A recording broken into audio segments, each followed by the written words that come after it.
31. As we wait for the rest, maybe you can just unmute yourself and tell us what your expectations are before we begin.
Hi, Wendy.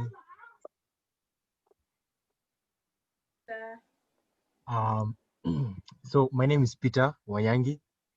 My expectations are, I really can't wait to hear what the guests have to say concerning the topic, concerning stigma and how we can eradicate stigma. Yeah, and waiting for a session full of fun and full of insight. Thank you. Thank you so much, Peter. Anyone else who'd like to share expectations and what, or rather what they're looking forward to as we wait for the others to join?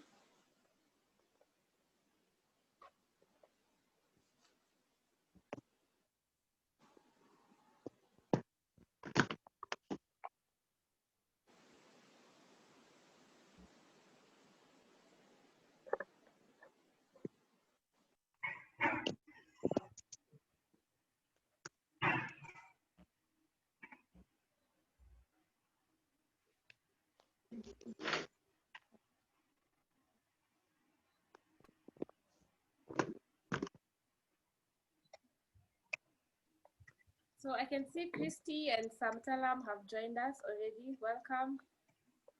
You're very welcome. Thank you so much, Wendy. Welcome. So we're just waiting for 5:45 before we begin, but I just wanted to know your people's expectations, or rather what they're looking forward to.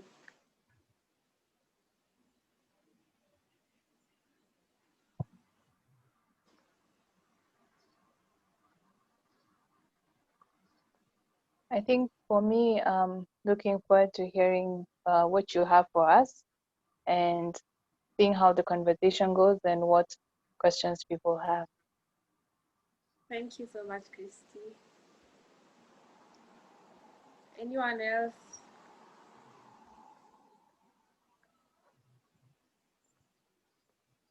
For me, I see, with a lot of information, people starting to become empathetic. So it's how we really love to hear a lot of insights on how we move from stigma, if there's still a bit of that, and to empathy. Yeah.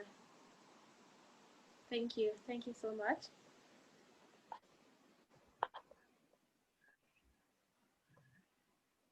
Anyone else would like to just tell us their expectations and what they're looking forward to?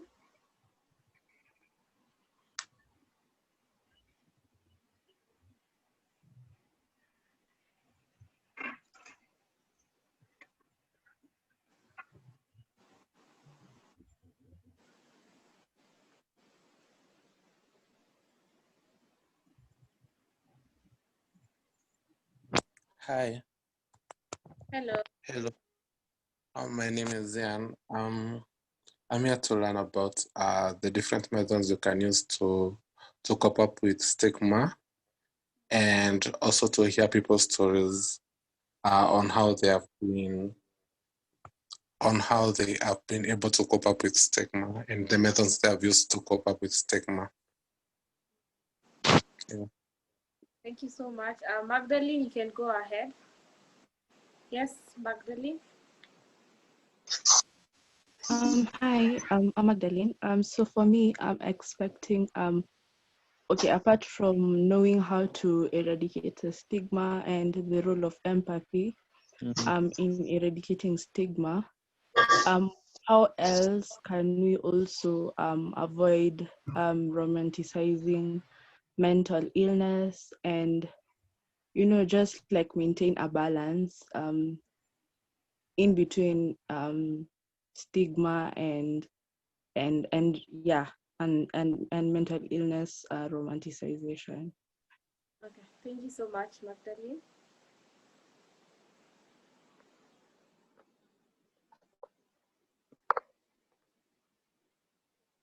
Anyone else with anything to say before we begin?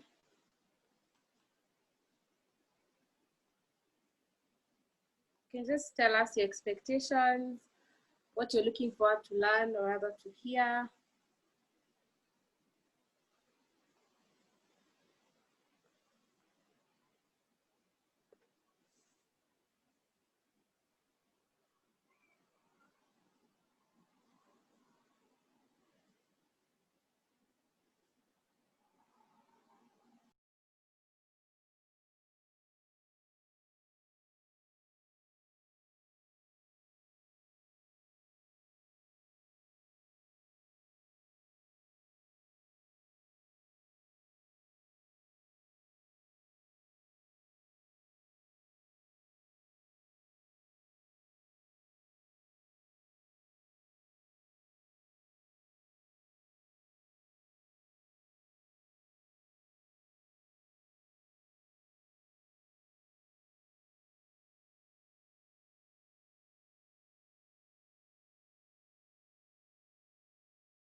For those who've just joined, before we begin, I'd just like to hear your expectations and what you're looking forward to hear or learn today.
I think it's time we can now begin. So good evening, everyone.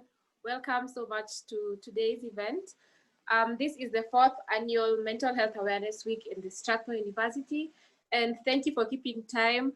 And what I'd like to begin with, of course, is introducing myself. My name is Wendy Akumu, and I'm also called Wendy Darian. I am the Vice President of Strathmore Mental Health Club, and I will be your moderator for today's event as we discuss the topic of creating awareness, empathy, and eradicating stigma. So this year's theme is 1 minute, sorry, 1 minute.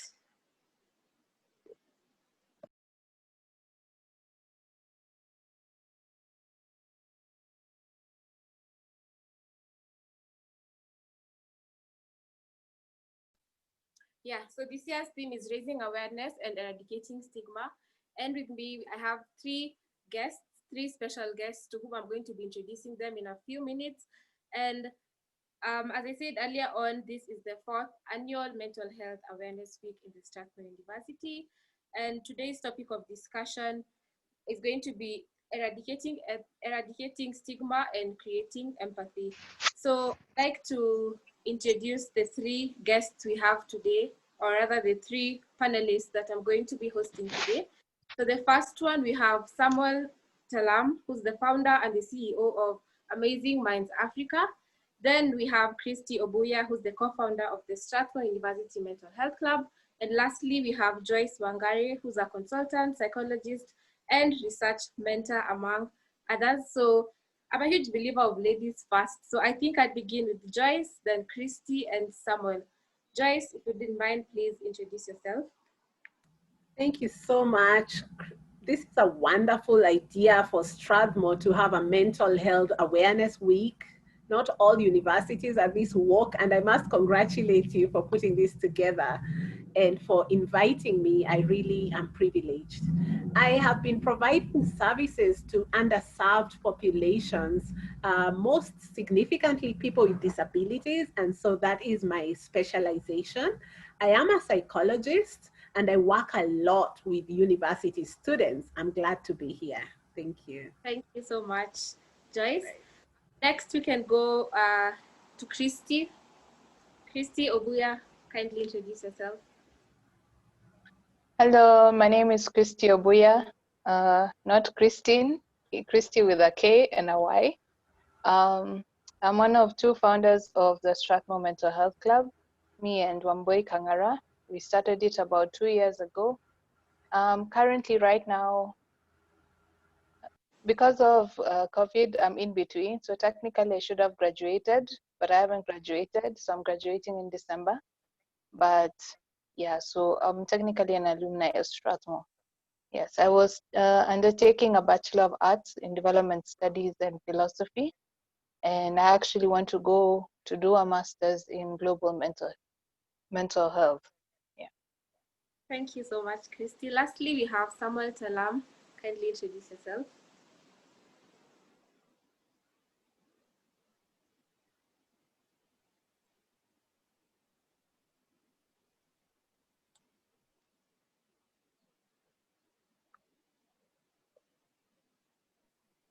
Sorry about that. Oh, thank you. So, yes. So I'm a social entrepreneur, final year student, theater arts and film at Kenyatta University. I'm a mental health ambassador. I hugely believe in the power of theater and art in creating safe spaces, in starting difficult conversations. So I'm really happy and applaud the initiative to have a mental health week at Strathmore to just destigmatize mental health, create open conversations around this topic, and learn from each other the different strategies and what's working everywhere and what we can pick from each other. Thank you so much. Thank you so much. I anticipate to also get to steer this conversation with the three of our amazing guests. And I think to begin with, I'm just going to define the three terms that I will be using, or rather we will be using throughout this conversation that we will be having. So since today's topic, I repeat again, is going to be eradicating stigma and creating empathy. So I'm so sure someone right here is just wondering, what is the definition of stigma? What is empathy? What exactly are we talking about? So stigma is just an attribute that is discrediting and has been known since the ancient times to mark as a separating of a group of people from the rest of the world. And this is, for example, maybe if someone has a mental health illness, they are looked at as a separate, or rather they're categorized in one group and not let to interact with other groups of people in a society. Then mental health, just to explain the definition, the commonly known definition of mental health is just basically our emotional, psychological, social well-being. Then another word I'd like to also define is mental health illness. So a mental health illness is just disorders that affect your mood, thinking, and most of all your behavior. So to begin with, I'd just like to throw a question at Joyce. As she was able to introduce herself, Joyce is a consultant, psychologist, and a research mentor. So I'd just like to ask Joyce, there's so many stigmas around mental health, and one of them is gender related. And by this, I mean, for example, how females are said to be very vocal, and thus male are said to be less vocal. And therefore, there's a myth and misconception that males tend to fall under depression much more as compared to females. Then the second thing is also the fact that there's this sort of myth also that the feminine tend to have less stigma as compared to males in regard to mental health illnesses. So Joyce, you could just clarify that. Yeah, thank you so much for that opening question. And I must begin by saying gender is crucial when we talk about mental health. We know that the biggest determinant in mental health are social factors. So gender is a social construct. And so your question is quite timely. On the topic of depression and gender, the data is not clear yet in Kenya, but around the world, research shows that although many people think that, men would be worse or more affected, there are more social factors leaning towards more women, more females, more girls, women experiencing depression than men. And this is because in addition to just the usual life cycle issues, for women as well, there's other like caregiving functions as well as reproductive functions. Now, you may be right that the severity levels of depression could be far worse in men because of the other aspects of social support. So I'm not discounting when you say that, possibly for men, it could be faring much worse because we all know, even in this society, in groups and to traditional topics. But on the other hand, at a very general scale, women will stay longer. There's the big 5 personality factors. And one of the factors is called, there's an acronym called OCEAN. I won't go into so much technical detail. This is the only detail. But neuroticism, which is one of the big 5 personality factors, is that women will generally, on a very generalized scale, stay longer with negative emotions like depression, like anxiety, which would explain why there would be higher numbers of depression. And I'm not sure if I captured the other question, but gender is a very key factor when we talk about mental health. And I think the issue with the men, especially campus-going younger men, there was a survey that is now informing the global anti-stigma toolkit that was done here in Kenya, and it showed especially younger men are really dismissive of this whole thing about mental health and depression, yet they are the most at risk. I mean, young men in the university, we're talking average 22-year-olds, they're really at risk because there hasn't been traditionally a lot support for men than women. And that's why we have this debate now. We're talking about boy child versus girl child empowerment. And it looks like the tables are turning because the government recently announced that we now have a hotline even for our young men, so that rather than sit by yourself and be quiet or externalize by being aggressive. One big gender difference is that a lot of times males, because this is social acceptability and this is socially constructed, men are more allowed to be angry and aggressive, but women will internalize the same depression symptoms. So you find a lot of withdrawal, crying, and like taking it into eating disorders in females, but like in males, you find a lot more of fighting, abusing alcohol, sexualizing, and so on and so forth. So those gender differences are very key as we are talking about stigma. But it is high time that men also started opening up as well. So yeah, thank you. Just to add on to what you have said, it's been known that these beliefs actually really affect the victims involved, in the sense that it makes them even harder to manage their symptoms or even interact with their friends or even family members. And just let me just ask one last question. What are some of the beliefs, aside from the ones I've mentioned, that maybe you've been able to hear around, or during your line of duty, people would come approaching you? What are some of the beliefs you have had throughout the experience? Yeah, that's a really good question. And I'm still here. We're starting. It doesn't have to be the last question.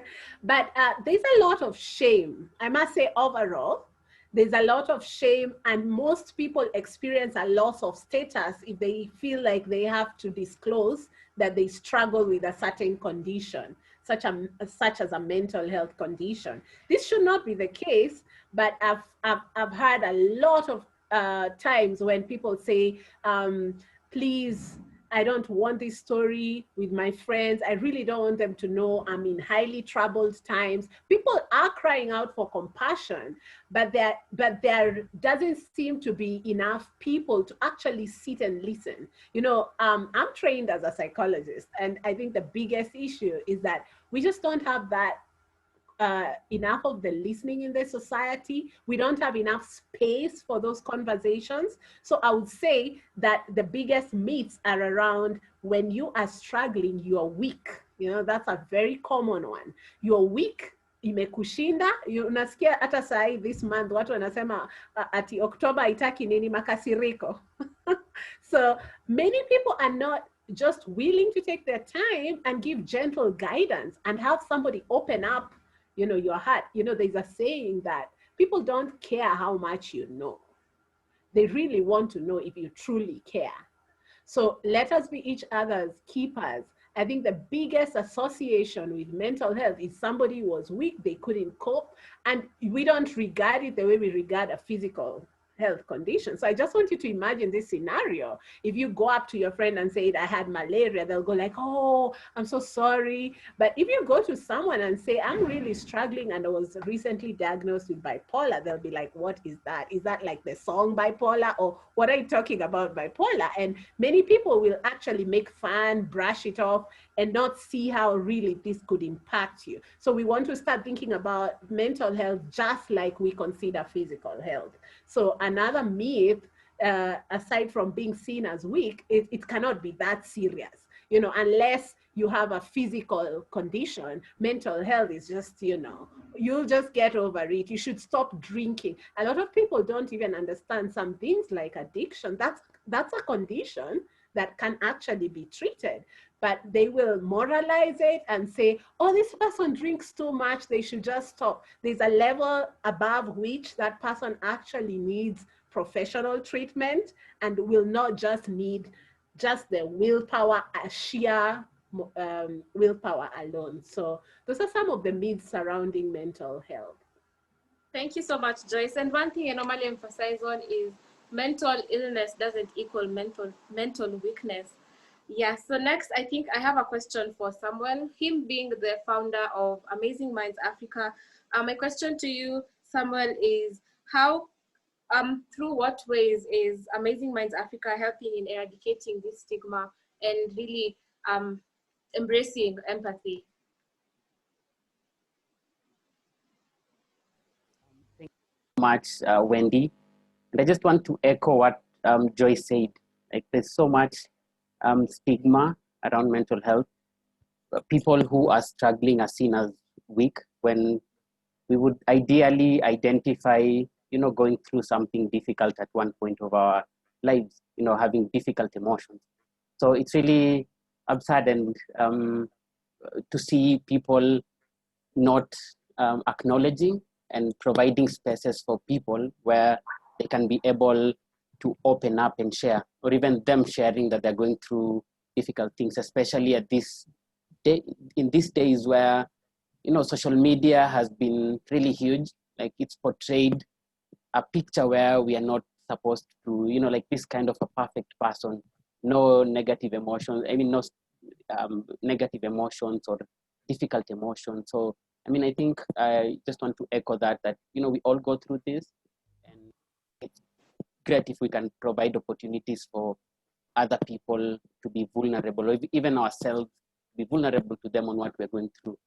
And now to your question, Amazing Minds is a network of youth leaders creating safe spaces and providing forums for young people to talk through theater and art.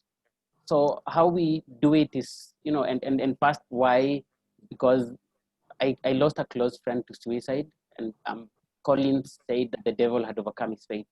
And when I was looking around, just scanning and looking at how we treated mental health, in one way or another, whether it's cultural challenges, how we are treated at home, or how the culture around schools, like the values around at home, the values in schools, and what values truly underlie day-to-day lives. So you can realize that there's so many risk factors that can easily lead someone to have difficult emotions or struggling experience.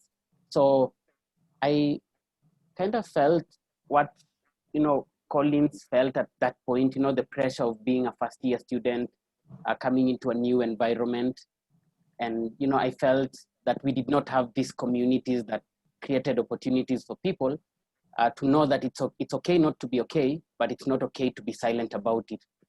And mental health being a difficult issue at that particular point, just having discussions around it was difficult on its own. So we felt, why not provide art spaces where young people can be able to recreate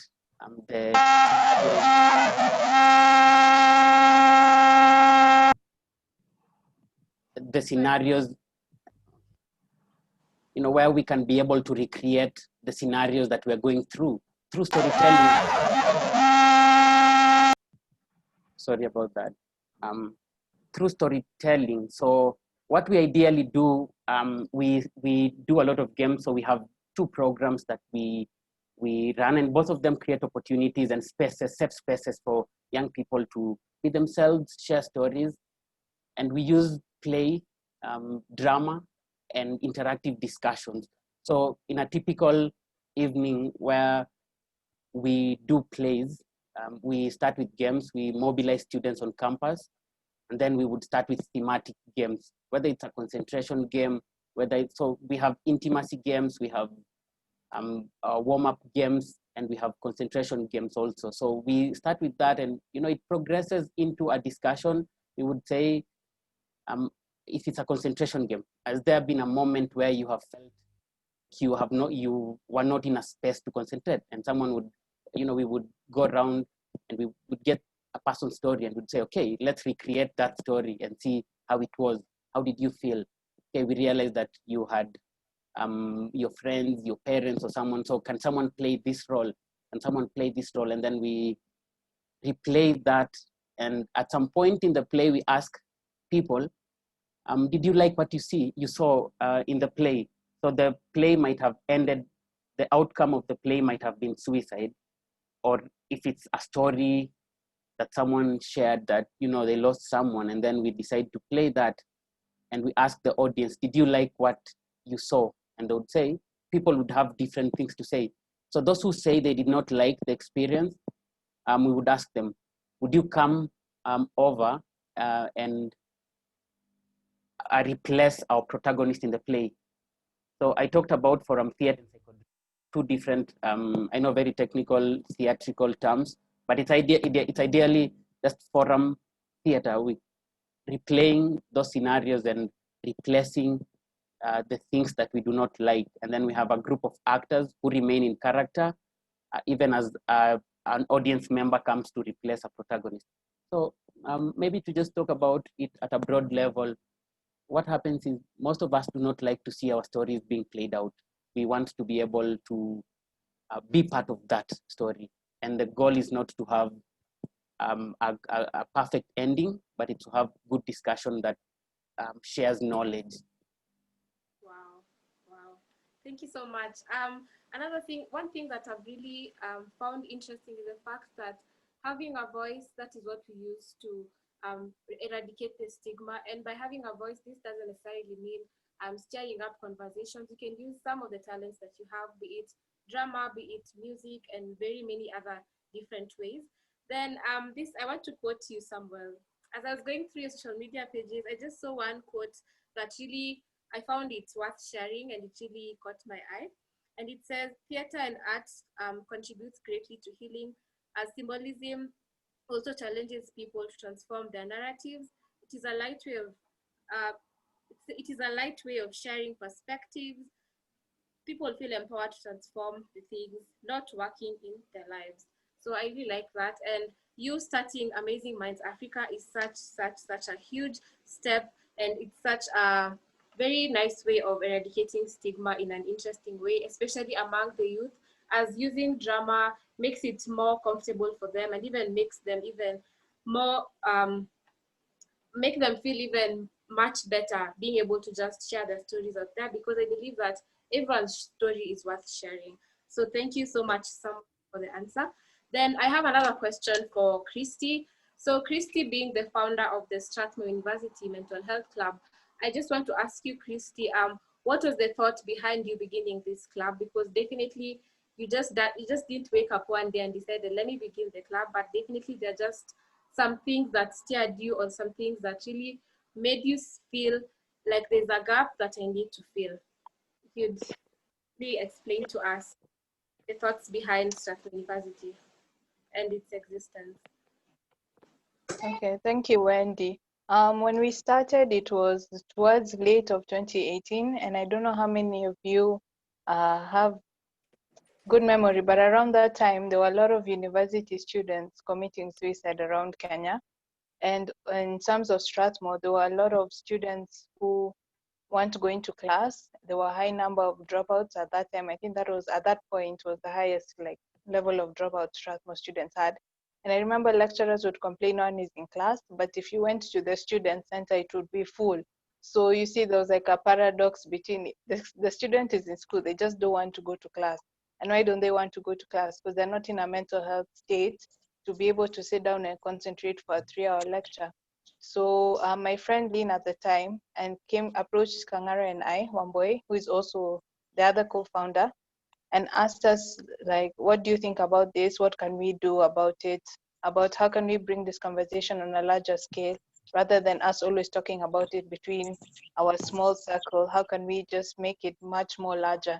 So we decided to approach the student council at the time, who was led by Alex Ndegwa and Lukman. And through them, we had a conversation with them, and they were like, yeah, I think that's an amazing idea, and I think it's high time we start having this conversation about mental health. Mind you, at the time, mental health was not necessarily a conversation. Mental health, I think, just started becoming a proper conversation last year. So after that, we decided we'd have a mental health awareness week, the first one, and then now we decided to make it annual, hence you're all here, or we're all here today, this year again.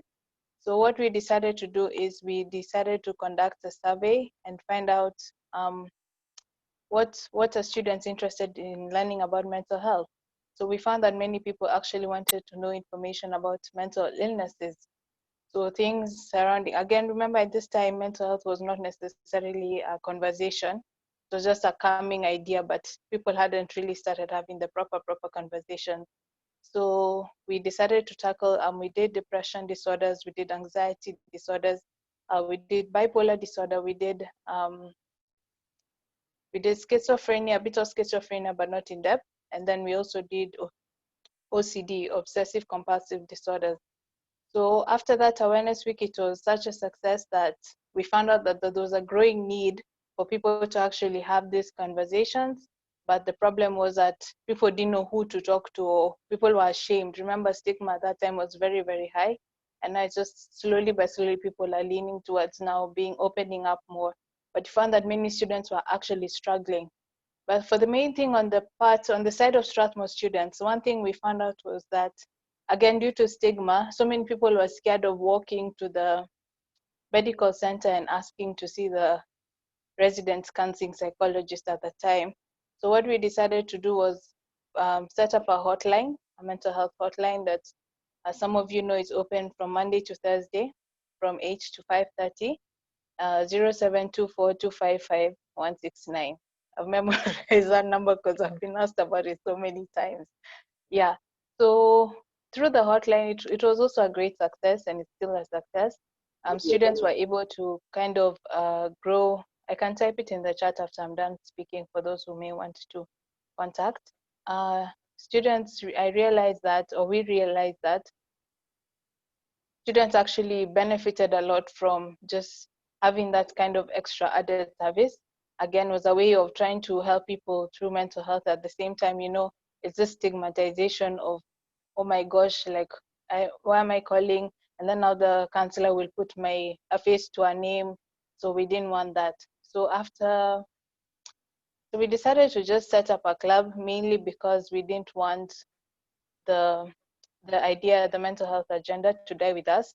And I'm happy we did that, because technically, because we are graduating this year, though it will not exist anymore. So at least now you guys are able to forward and continue this agenda. So what happened is, again, approached student council with the help of then the vice president, who's normally in charge of clubs, and then worked out with the dean of students and to kind of set up a club. So the main idea surrounding the club was just to create a safe space where we can have open conversations about mental health, and to also create like supportive systems where that those who are currently suffering and have been diagnosed with mental illnesses and don't feel so much stigmatized. So it was kind of like to create a community for them, you know, to come share the stories. Or even in our WhatsApp group, we have many writers, people who talk about their experiences, their own personal experiences, and you'll hear from some of our club members during this week about their personal experiences with mental illness, and just having open, honest dialogue about mental health. And I think a very important thing that our club has tried to push is that mental health is not only just mental illness. That because I feel like sometimes people think that maybe they're going through a very stressful season in their life, but they're not necessarily depressed, that they don't qualify to maybe go see a psychologist or go see a counselor. No, that's not the case. That your feelings are as valid as another person's feelings. So that was very important to break that stigma that all conversation like mental health is mental illness. And that was important because at the beginning of setting up the club, we had very many people who are skeptical. Again, remember this time, mental health was not a conversation going on in Kenya. Many people are very stigmatized, like, oh my God, that club is just the club of depressed people. I don't want to be associated with that club. I know it sounds, some of you are laughing, but it's true. Many people thought, like, I don't want to join the mental health club. People are going to think, now I'm depressed, and why I don't want that. So you can see the amount of stigma that was attached or is attached, because it still happens, is attached to mental health. So those are one of the things we tried to break, and then one of the barriers we tried to break down in Strathmore. And that's why oftentimes when we do our awareness weeks, you find we do very strange topics. So we can do social media and mental health, we can do money and mental health. People get so surprised.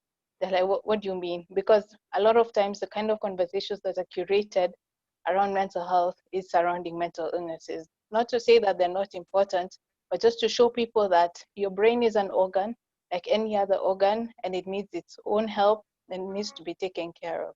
And that the other external factors outside of your body that can influence your mental health. So that's why oftentimes you try, again, creating safe spaces, and also just listening from people and finding out what we need to do different. Yeah. Thank you so much. Just a quick announcement. So Peter has been able to share the mental health wellness contacts in the chat. And kindly don't forget to mute yourself so that we can at least maintain order and avoid distractions. So Kristy has really mentioned something really important, because if there's one question we get as a club is, how can I get help? Where are these resources we're normally told about? At least now you have been informed that there is a contact that has been shared in the chat. Again, I repeat. Next, I have a question that I'd like to throw at Joyce. So there are so many types of stigma. Stigma comes in very many ways, and I'd like to mention a few which I'd like you to expound on. So we have fear and exclusion, we have dangerousness, we have personal responsibility, benevolence, and just authoritarianism. So if you wouldn't mind, I'd like you to just expound on some of those types of stigma. Right. Thank you so much. I would like to just draw you to how we measure stigma from the literature, from the research I've done. There's a scale called opening mind stigma scale, and all what you've mentioned is actually there because you've said fear, dangerousness, the idea of responsibility, benevolence, and authoritarianism.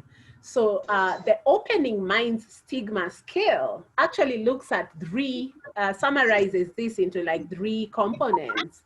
The first aspect of stigma is attitude. So if I could tell you to visualize now that you're getting into a matatu or a vehicle, who would you think is the driver? So if you have a picture of who the driver is, kindly type on the chat.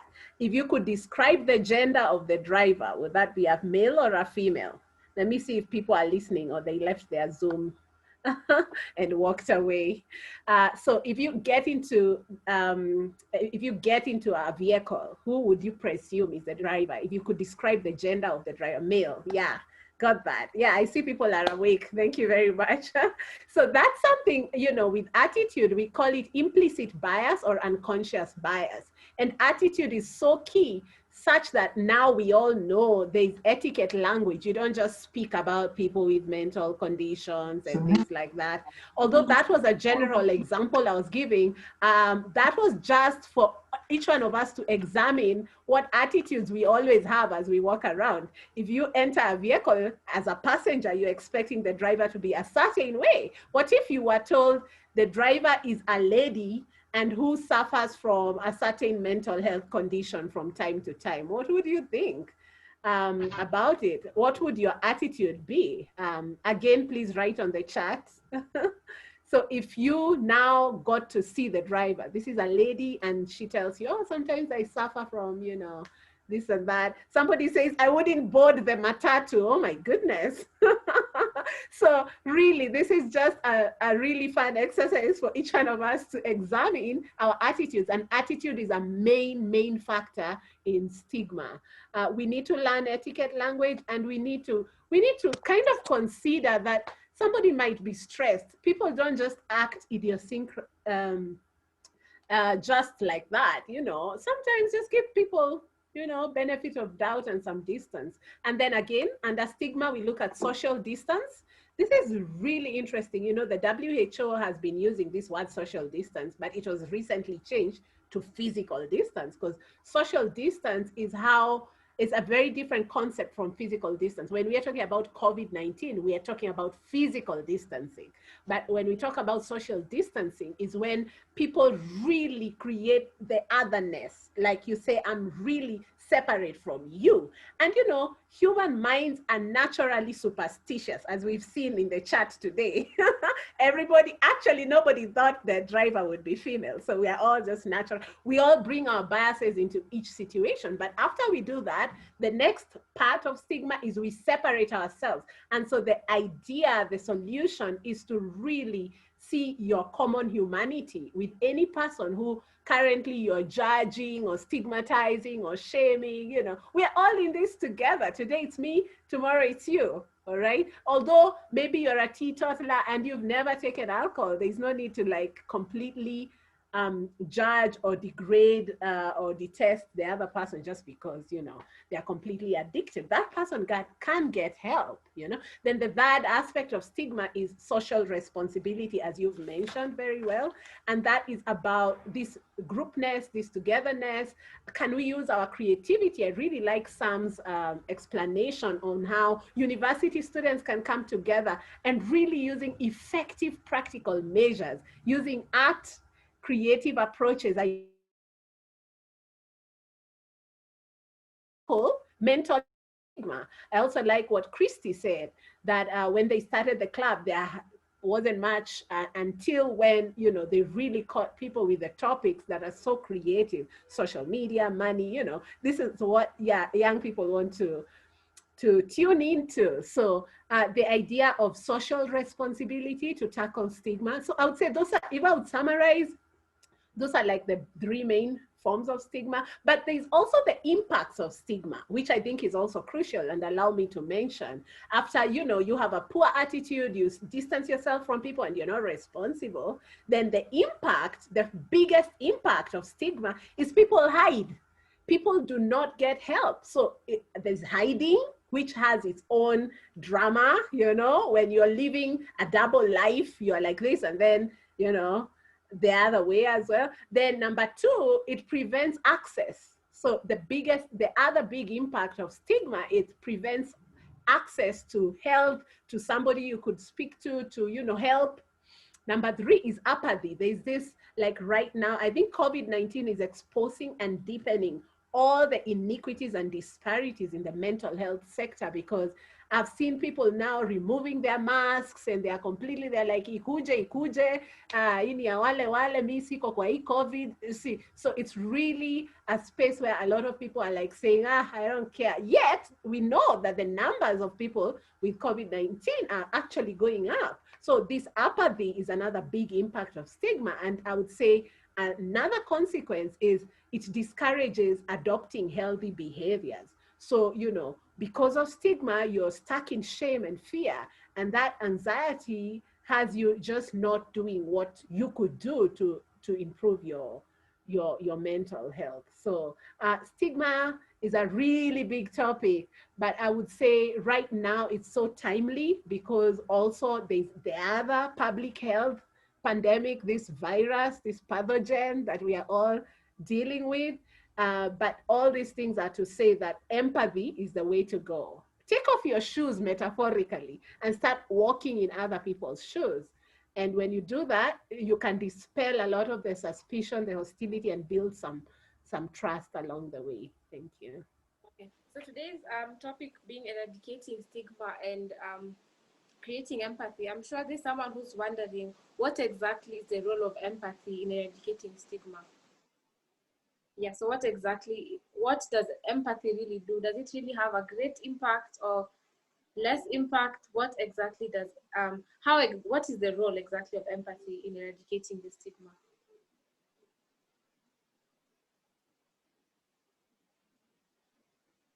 Do you want me to take that question, or are you asking Kristy or Sam? Actually, this question is to everyone. Anyone can take up the question. Yeah, maybe let me give the others a chance as well.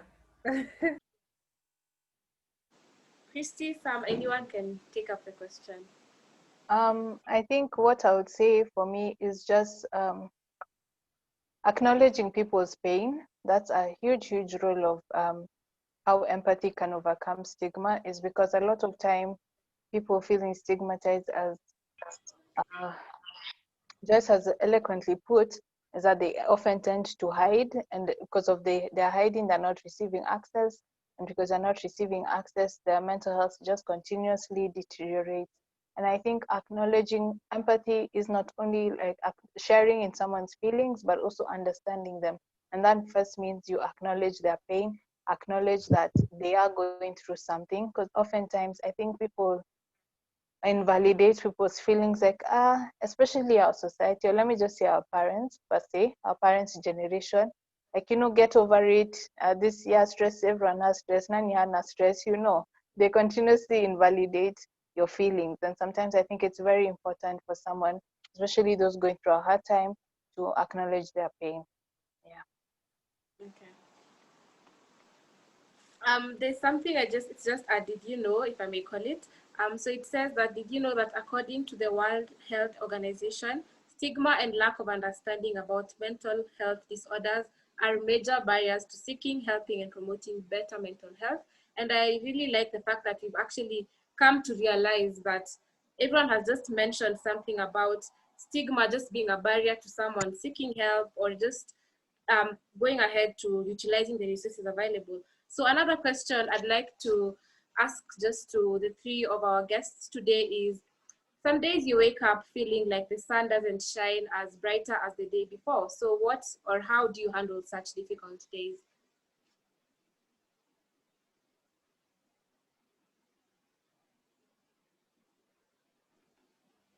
If I can go ahead with that.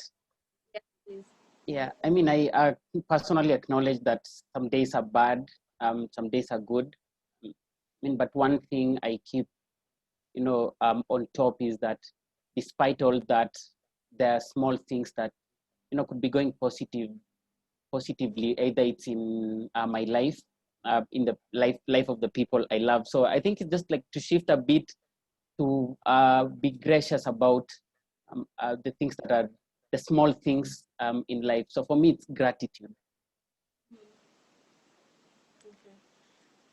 I'd like also to throw this question to our participants. If you'd like just to explain to us, especially now since it's the COVID season, what are you doing on those days when you feel, I'm so tired, I'm so done, especially now since it's so hard for you to go and meet physically with maybe your therapist or your psychiatrist. So if you'd like to just share with us, what tips do you have for us to just be able to cope through those days or such days? You can also respond on the chats in case maybe you have connection problems, or you can as well as raise up your hand and you can unmute yourself and speak.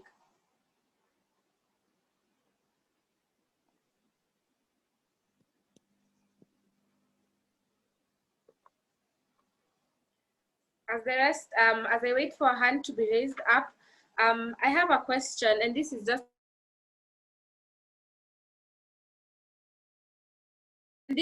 to our day-to-day. For example, as youths, how are you supposed to, for example, now how we have very many cultural differences, beliefs, and everything like that, you find that in some societies, even raising this conversation with either your mom or your cousin or your sister is a taboo and it's unheard of. And I feel like this is also one of the reasons that stigma is increasing, because you just can't speak out. You're there in your own cage, just wondering, if I say this, maybe it's a taboo, or if I say this, what will people think of me? So I just like, let's say, for example, Sam, how would you encourage people to, in such environments, to try, and how would you encourage them to speak out, or what ways can they use to seek help? Yeah. Well, I think it's part of why public awareness is really important, because different cultures perceive mental health issues differently. We have, like, in different homes, for example, they've grown, different people, different families have grown in different cultural understandings of what mental health is. It might be very difficult to start those conversations. I don't know, maybe it's easier in other places, but I believe that's really the reason why we are trying to do public conversations, and just to get everyone to understand that mental health is not mental illness, and it's a spectrum from wellness to distress. So I believe just having those conversations, like someone mentioned that it's a spectrum. It could be good on other days and it could be bad on other days, and it's not like our African societies would look at it as it's a curse, or someone has evil spirits. So that flipping of the script for me is at national level is really important, because I'll just look at it a few years ago, how I'd even start mental health conversation in my own family. It's really difficult. It can be, for me, my experience, it's that it's very hard to start that conversation. I could, for example, be, I've gone to the hospital, on medication, for example, assumably, and if I go home, I'm trying, so I have knowledge personally, but going home, there's such a huge stigma that it's likely to still relapse me, or make my mental illness even worse. So for me, the answer is in public awareness. Thank you so much, Sam. So I'd just like to read some of the responses from the chats about what do you do on the not so good days. So we have here, Wendy says, I cry. Honestly, crying is the easiest form of relief, especially when I feel very exhausted. Then we have Maureen says, I do breathing exercises to unwind, listening to music, or rather even read a book. Then there's one who says, listening to music that uplifts me really helps me get through it. And another one says, music and sleep. Then we have, I pray, cry it out, cook and enjoy my favorite meals, watching an inspirational movie, in that order. So honestly, okay, let me say what I do personally on not so good days. I feel like most of them have been mentioned. Doing what you love really can help. And just as one of them has said, sometimes even crying, though I wouldn't advocate for crying, but if it helps, people have different ways of relieving their stress or different ways of um, just consoling yourself. So I wouldn't say this method is better than the other method, but I'd just like to hear from Joyce. Joyce, what would you advise, especially us in the as students or as university ongoing students? How would you advise us to? What should you advise us to be doing, especially on those days when everything just doesn't seem to be right, and especially now since we can't meet with our friends, talk it out, it's just about internet and just calling your friends via phone. So what would you advise us to do? As I feel like majority Right. of students, Yeah. yeah. So I would use, there's a technique approach called the RAIN approach, and it's an acronym. I would say the first step is to acknowledge, to raise awareness, to just be aware what's going on, and body awareness is key. How heavily am I breathing? What are the thoughts racing? What am I feeling? Really becoming aware, first of all, and then the next step is to let it be. Let it be. Let it be does not mean, completely stay with that thought forever, but just let it be. Like, have that negative thought or feeling in a space where you're actually able to observe it, like objectively looking, is that really how I'm feeling today? All right. So that's something I do a lot. I create that space for myself to just do a body scan and know what's going on inside me. And then after I let it be, I now can invent which other way I can be. So I don't have to be sloppy or having a crappy mood all day just because I woke up feeling down, I could actually take some steps. And one thing I like to do lots is long walks. I'm talking 20 kilometers or, by the time the sun has hit my face, even if it's raining, and I'm back to the house, there's something that fresh air and wind and talking and seeing people and connecting with nature does, and then, just finally creating those habits as constantly as possible. And so there are good days which are not so good days. There are also bad days, there are ugly days, but you always can reach out. We were all born in relationships. Nobody was born on an island. So you always have to remember there are always people who are ready to listen. And the trick, I think, is just to know who to talk to. And just piggybacking on the wonderful answer that Sam gave when you asked about how do you approach conversations in this culture, especially with people who may not be so friendly towards, mental health. This is connected to the other question that Helen asked. And Helen is asking just around the same. The stigma is not only in mental health itself, but also in how people treat people with these conditions. Therefore, what is that person supposed to do? This was a case which was online, and people were advising this person who is suicidal to read a book. People were kind of dismissing the gravity of the situation. And so I must say that aside from just stigma, we also have other effects of stigma, like discrimination. There's just a lot of bias and microaggression. There's harassment of people who have this condition. I remember, I'm a high functioning depressive myself, but I remember growing up, I started having depression around Form 2, just before we selected subjects. And I decided at that time that I would be a psychologist because I saw how much at the time even in school, although I was a student leader and everything, at the end of the day, I still had depression, but people still associated it with laziness. So the treatment that I was getting in school was quite interesting. And it only took like my parents who understood what was going on to come and talk to my teachers at school. And so there's a lot of bullying, and we cannot discount that. So that's an excellent question, Helen.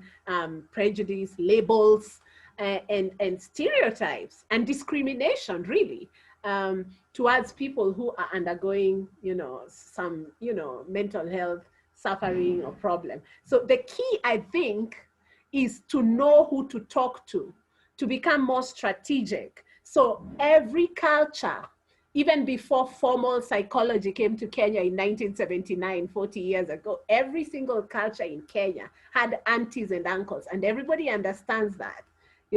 That if in the family I'm having like a really hard time, I could approach any of my parents' siblings or cousins, or there must be someone somewhere that you could talk to, really, in that setup, so that you don't have to be the one directly trying to educate, because sometimes it has to be done very respectfully, and there are already channels that are set up in context. So just what Sam was saying about the idea of how do you reach people when there's a very big cultural shift against, mental health conversations. Okay, thank you so much, Joyce. So right now I'd like to take this opportunity to just give participants, or rather our audience, to just raise any questions or concerns they have, as I also ask some of the questions that we were able to get from our forms that we were able to just distribute amongst our club members and amongst our students. So one of the most commonly asked questions that I was able to come across is, someone asked, how can we create a better environment in terms of the amount of work we get at school or as students? How can we create a better environment for us to just be able to both have a stable mental health and also be able to thrive in terms of our schoolwork and just what we are meant to do as students? Yeah, Joyce, you can take up the question. I like that question, because definitely as a university student, you're an adult. So every Strathmore is one of those wonderful universities where professors know that aside from teaching, they also, have contact hours with their students. So I would just advise the student who asked that your school workload as an adult is one of the things you negotiate. It's just like you negotiate your career, right? So I see many students, when you have a high workload, you kind of sit back, you're not working on it. The deadline is tomorrow, we all know what procrastination looks like. And then the last day, like, you're trying to transnight, and then you have to take some pills just to be awake all night. That's not a good idea. It would be much better to set your deadlines earlier and keep in touch, really keep in touch. Professors are really happy, and lecturers are very happy when you can actually say you're struggling, because they've taught hundreds. Think about it. A professor, by the time they've taught you, they've taught hundreds and hundreds of students. And so they know ways you could maximize on the little time you have. But I also want to point on balance. I feel like many students, even when before Corona, are hitting the library, and the library is usually full just before exam time. You really want to balance your life and have a full life. Don't just overdo any aspect of it. But if you've consistently worked on the tasks in the syllabus, usually these courses are not designed to break your back. They just have enough work. So if you are well disciplined and you've put into focus, but at the end of the day, if you've gone overboard or something unexpected has happened, like, a mental health condition, this is high time that you really, really use the resource you have. You're very privileged to have a counseling center. Not all universities have a very functional and open center like Strathmore. So I would really recommend that you get some professional to write, what kinds of letter you would need, so that you really get on with your goals and graduate. So the idea is not to sit back like we were in high school or in primary. When you're an adult, you're actually expected to speak up.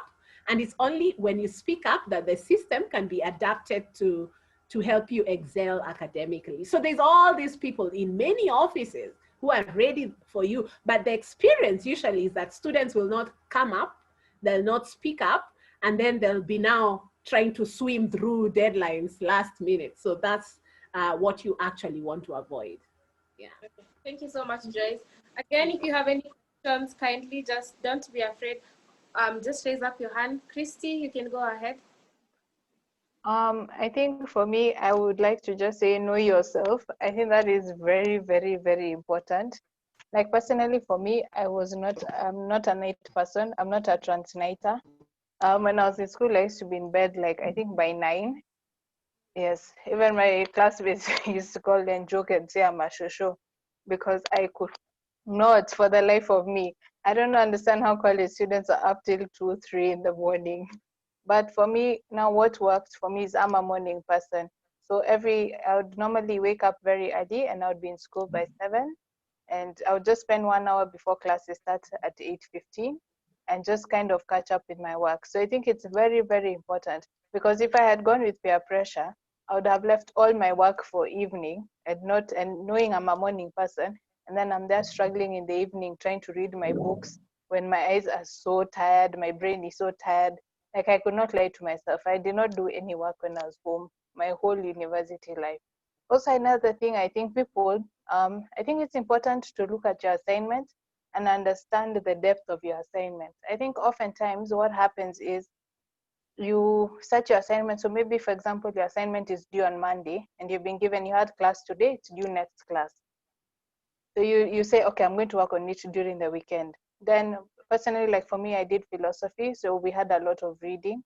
You come to class or you come during the weekend, you sit down maybe Saturday morning and you find that the reading is 90 pages and you even get overwhelmed. You're like, oh my God, how am I going to read 90 pages by Monday and still write a report about those 90 pages? So I think sometimes, I know it may be scary, but sometimes I think it's good to just understand how much work you have. So when a lecturer gives you work, maybe look at it or research about it and see, oh, okay, how intense or how much time do I need to give this work? And then maybe stretch it out. So maybe if, like in that example of having 19 pages to read, I would maybe do like 10 pages every day. Anytime I'm free or anytime I feel like I need to, just read 10 pages, 10 pages, 10 pages, 10 pages. So by the time you reach Monday or by the time you reach the weekend, you've already, you're less stressed, you're less anxious, and you kind of have a good grasp of the material and able to do your work. So I think that's one is very important, that knowing yourself and working with what is best for you, and also looking at how much work you have and kind of spreading it out to avoid stress. So what I've gotten is you're trying to emphasize on self-identity because many at times, especially first years who've joined recently, you've never experienced being in a university because you joined online, so you don't know what happens around, and it's so difficult knowing yourself as a person and knowing that I am different from the person sitting next to me. As Kristy said, she's not a night person. Maybe my friend is a morning person, and she'd be like, let's go here, do this. And at that time in your mind, you think you're both the same, or maybe you feel like not everyone sleeps at night. That's one thing I discovered. Not everyone sleeps at night. Some people are all they do during the night, and during the day they can now do the other things they had set aside to do.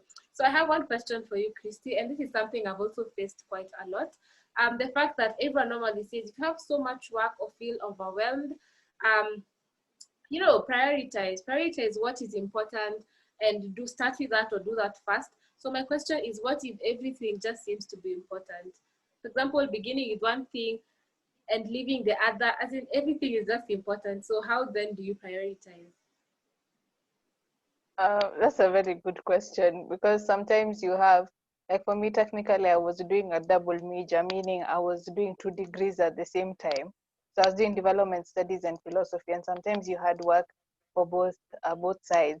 So personally, for me, I would start with what's easier to finish, and then but keep in mind I've already paced myself. So of course, the had a, they had a, what do I call them? They had a, I don't say homework, that's not the word we call, university assignment, yes. They had the assignment, you stretch it out. But for me, it was what was easier. So maybe if it's do an online test, or it's write a 150 word essay, then that's what I would do first. Not necessarily in terms of importance, but what can I finish faster and faster and faster.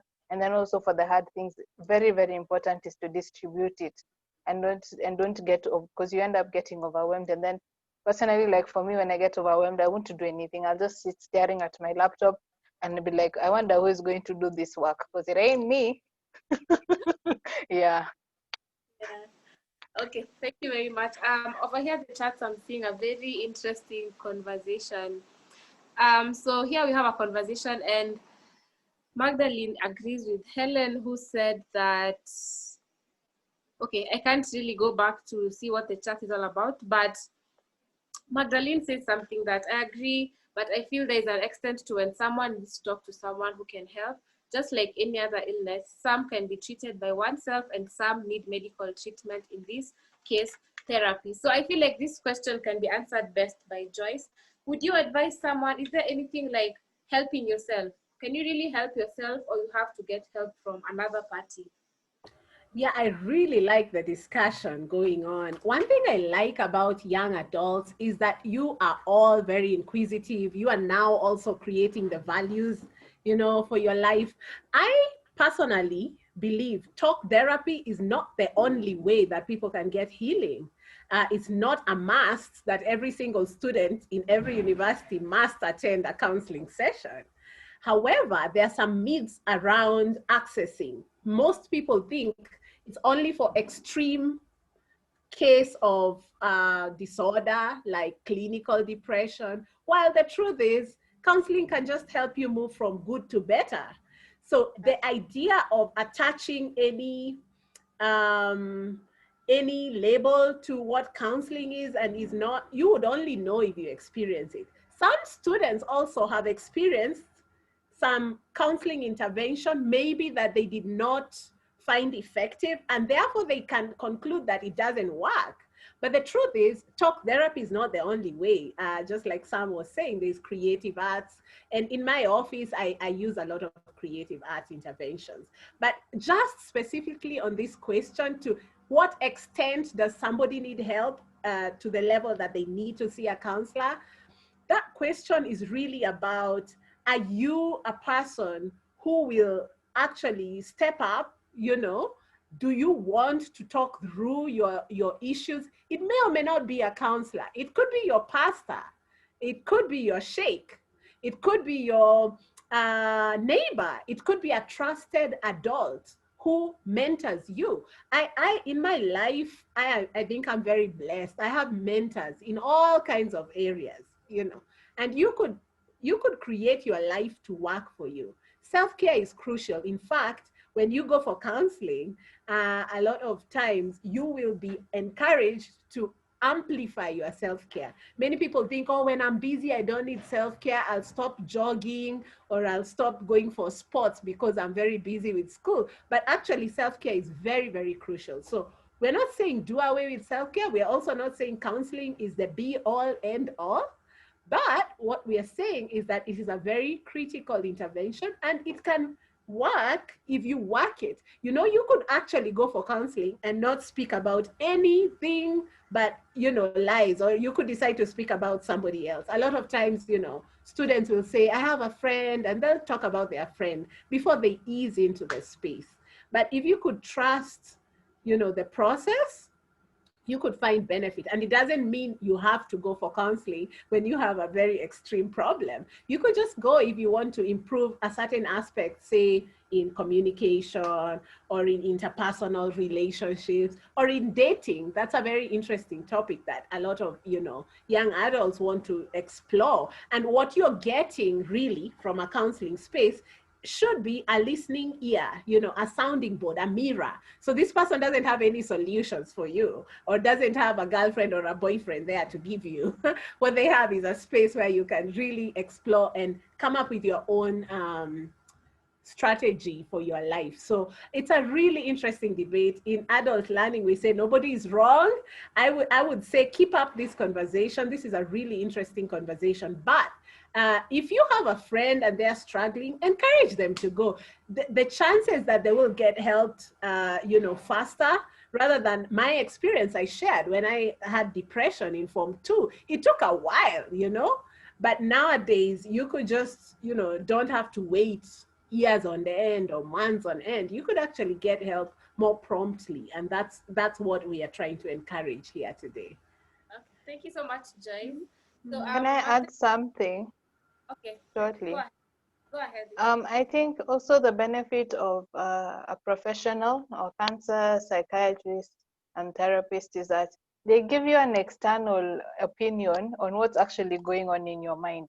I don't know how many of you watched the animation Inside Out, and the one where it has anger, joy, sadness, and they're all sitting there. And oftentimes we have little committees in our heads, and we are here telling each other different stories or forming a story about how we feel or what's going on. And sometimes it's good to, and it's important to have an external opinion, external view, because oftentimes a professional or even sometimes a friend can help you give you a different perspective than what's currently going on in your mind, or even help clarify and help you join the dots of things you didn't understand but you already had the information, you just didn't know how to link them together.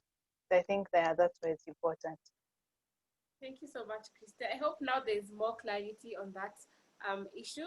I can see Magdalene, your hand is up. Please go ahead. Thank you so much. Mine is a comment. I really appreciate what Joyce has said, and also Kristy. And okay, what I really would like to say is that most people go to counseling rooms having expectations, like really high expectations, that the problems will just like be solved from the psychologists or psychiatrists, or like life will drastically change after that session. And having this thought in mind, most people end up like getting frustrated after attending a couple of these sessions, and they realize that either nothing changes, or even if it does, like it doesn't meet like their expectations like fully. So that's what what yes, sorry. Please go Oh, ahead. sorry for that. So yeah, so that is why, like, I was emphasizing that I think more people should embrace self-care, especially for those people who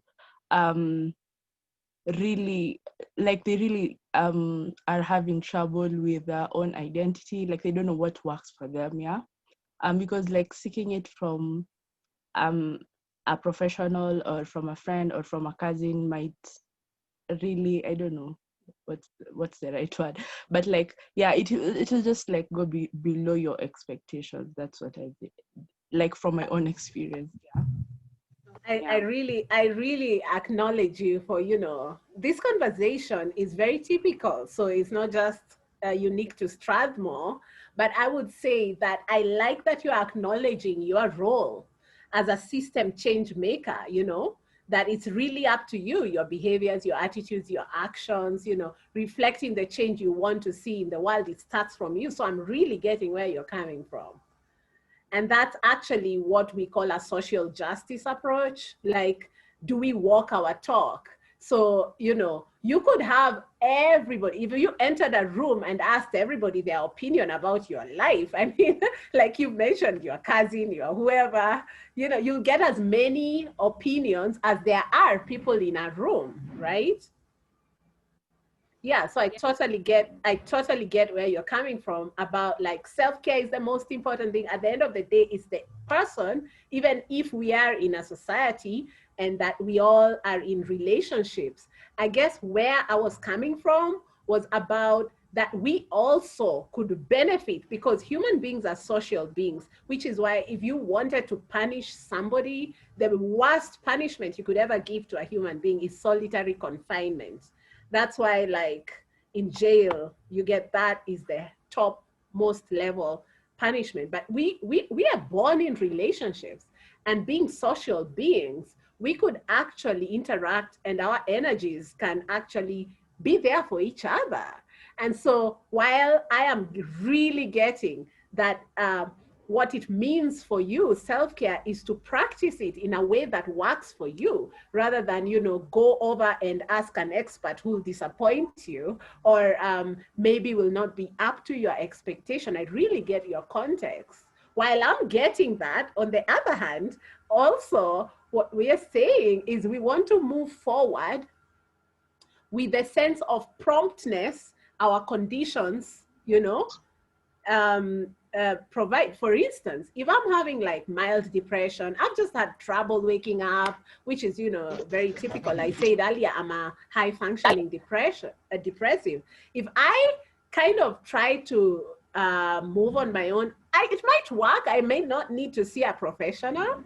But as well, on the other hand, if I spoke to a few people, I might get a few more, and I might still be able to sieve and take what works for me. So I totally get where you're coming from. And I really acknowledge the idea that at the end of the day, you know, somebody has got to decide, especially with adults, you know, you've got to decide to pick yourself and move on. But there's another level by which, you know, just like everybody is specialized in different careers, there are people, like, I've been in school now, finishing my doctorate. I've been studying psychology for 14 years. So there is a certain diverse and specialized service as well that could help you to contextualize really what's going on and give you space. But I totally get also underlying your question, Magdalene, the idea that sometimes when you go to an expert, you may not really get exactly what you're looking for, and it's important to speak up.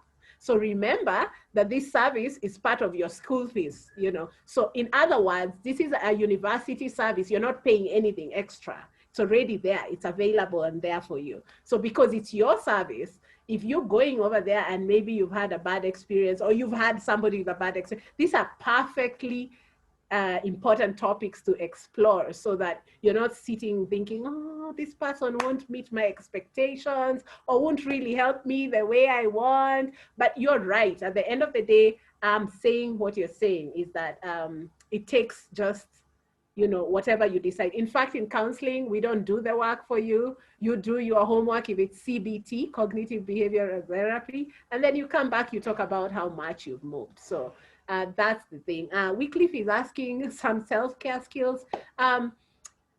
Being healthy, talking and not bottling up emotions. There's a whole bunch of self-care skills. But again, sometimes people want to go to Google and medicate for every single thing, you know. So that's where the professional would really be useful. So I hope I hope I have acknowledged your position enough, and I hope I have brought the other side of what I meant. Thank you. Thank you so much, Joy. So I have a question. I have two questions. One I'd like to pose to Sam, to be specific. So I feel like, as Joyce had said, social beings, as human beings are social beings, but there's this thing whereby it's not actually a thing, it's just a nature for men, or rather boys, to be more conservative and less vocal. So I'd just like to ask Sam,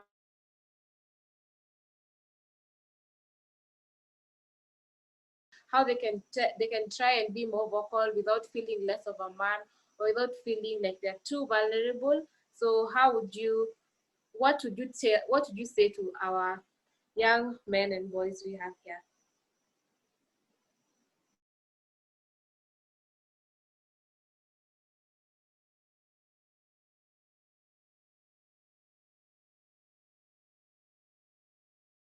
Macho, and you know, it's even in relationships,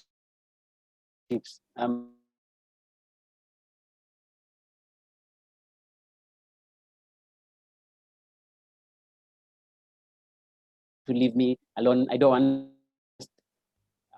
up. It's I believe it's something that is cultural currently, and personally where I'm standing, and my reflections around how men can be able to speak more is and whether it's families, whether it's ladies, it's important to please provide a space for women to sometimes be able to or be vulnerable, or sometimes if a man asks for space, it's important to acknowledge that they could have a lot of things, find a balance, because we could be struggling, we could be wanting breaks or just to be silent, but then we really need that help. So is it possible to provide empathetic environments? And I think that's why this conversation is really important. Empathy isn't necessarily about providing solutions to someone. It's about just being there and acknowledging that you feel with them. I love what Joyce said earlier on. Could you sometimes be able to just walk an inch in someone else's shoes? More people do even more, a mile, or but could you just try an inch to see what the other person could be going through? So I really love this conversation because it's all about empathy. It's all about trying to feel with the other person, and empathy creates connection. Stigma creates disconnection. Empathy labels people. Empathy brings us together. So I mean, I think it's a balance, and maybe there should be more manly programs where men, find opportunities to be with each other and encourage each other to not have that toxic masculinity, or like I cannot cry, I cannot open up. So it's a balance between social programs like that. Ladies and women in men's lives should also be able to support. I know we always want to look like we're the ones struggling sometimes, and that even women are not struggling. I know, like, we are all going through so many things, so it's just finding that balance and supporting each other. So I don't have a silver bullet to that, but it can be a mix of different things. And men, please, let's open up. We need the support and the help. Women, please understand us, and ladies, and let's create an environment where we can all be vulnerable, because I believe that's where we can really create true, long-lasting relationships that build us, heal us, and grow us.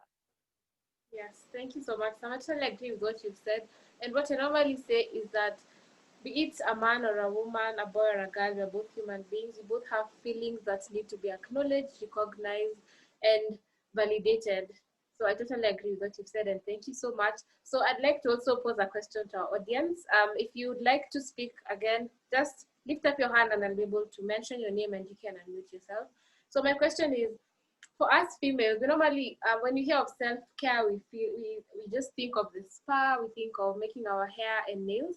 And I feel like, okay, not to stereotype, I repeat, I'm not stereotyping anyone, but I feel like I don't really know what males take as self-care. Or maybe we can start with this. What is the definition of self-care?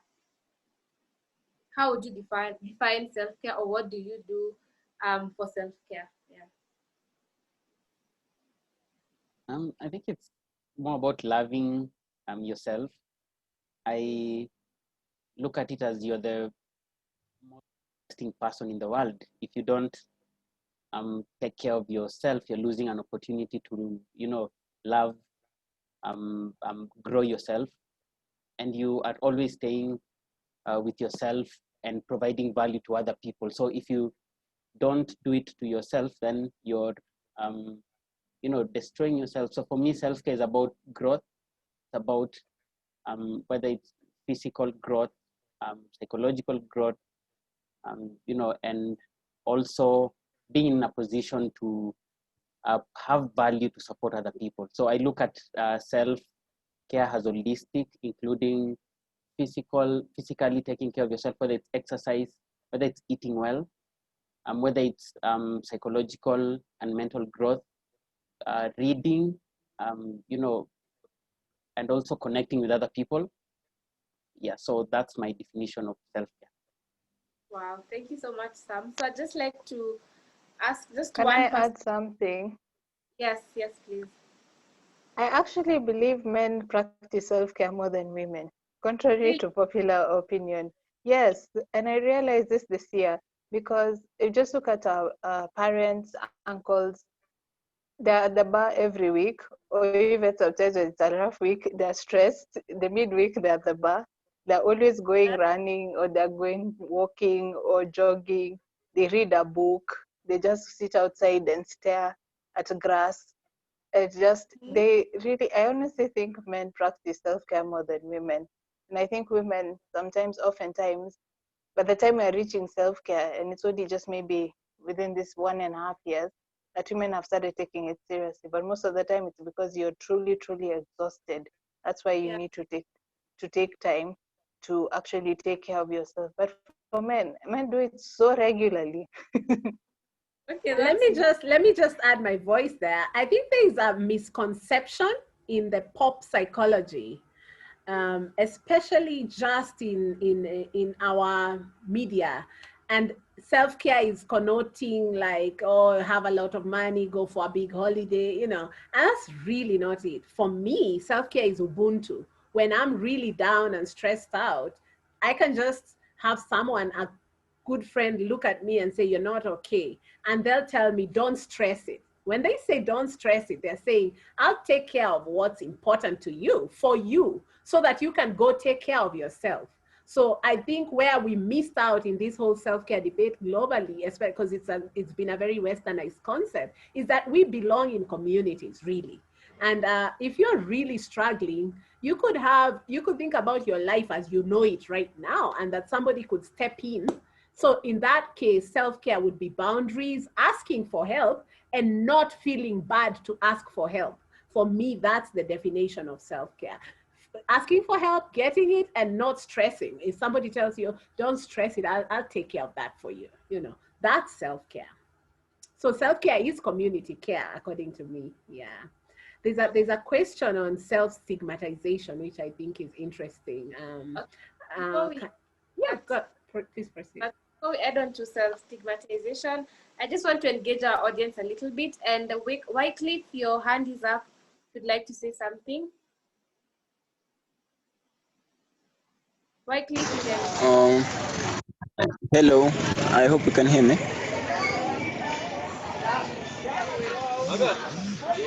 I'm Wycliffe, and maybe to add on the self-care, I think also as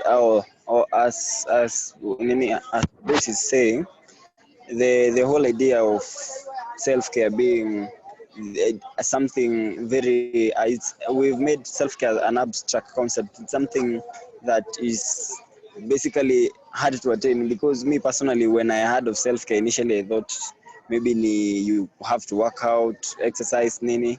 Well, it is part of self-care, yes, but I think what she's saying, and maybe a second, having someone you can just call and talk to. I remember the first time I went for a counseling session. I'll have to confess. What happened was my to-go-to person. Those people when you're stressed out and you are that corner. I called them. I have around three very loyal people I call when I'm stressed out. So what happened? Me what walikuwa off. Then I was like, wow, okay, I cannot go 3 more hours. I'll be done. So I had a counselor's number, and then I called in. Then I had a session, and I think that was my first and last session I've ever had. And for me, the experience was nice. The counseling session was nice because I got to float a lot. Talk therapy, as Jesse is saying, for me it was really, it worked for me, because I think I didn't have much expectations. I just wanted a place where I could just go, an empathetic environment, non-judgmental. So I think self-care, as Wangari is saying, is basically just having people you can talk to, and then knowing yourself what you like doing. Because again, I'd say the westernized, you Google self-care, and then what will come is meditation, which is also very nice. I'm not saying it's not a good thing, journaling, but really for us, you have to understand yourself, because personally I've tried meditating. It's work for me, but for me, I work out, I enjoy. Then I'm trying journaling. It's a new habit I'm learning. So maybe I'd like to ask, as I finish maybe on the comment, how do you then make this self-care, and then having this to go to person, and then I also on the issue of trust, really, how do you go about it? Maybe. Thank you. Okay, thank you so much. And whoever would like to answer the question amongst our three guests, please, you could just go ahead. So Wycliffe is asking, how do you know this person is worth trusting, this person is worth sharing my story with, or this person is worth asking them to help me? So anyone can answer that question. Sam, Kristy, or Joyce, whoever.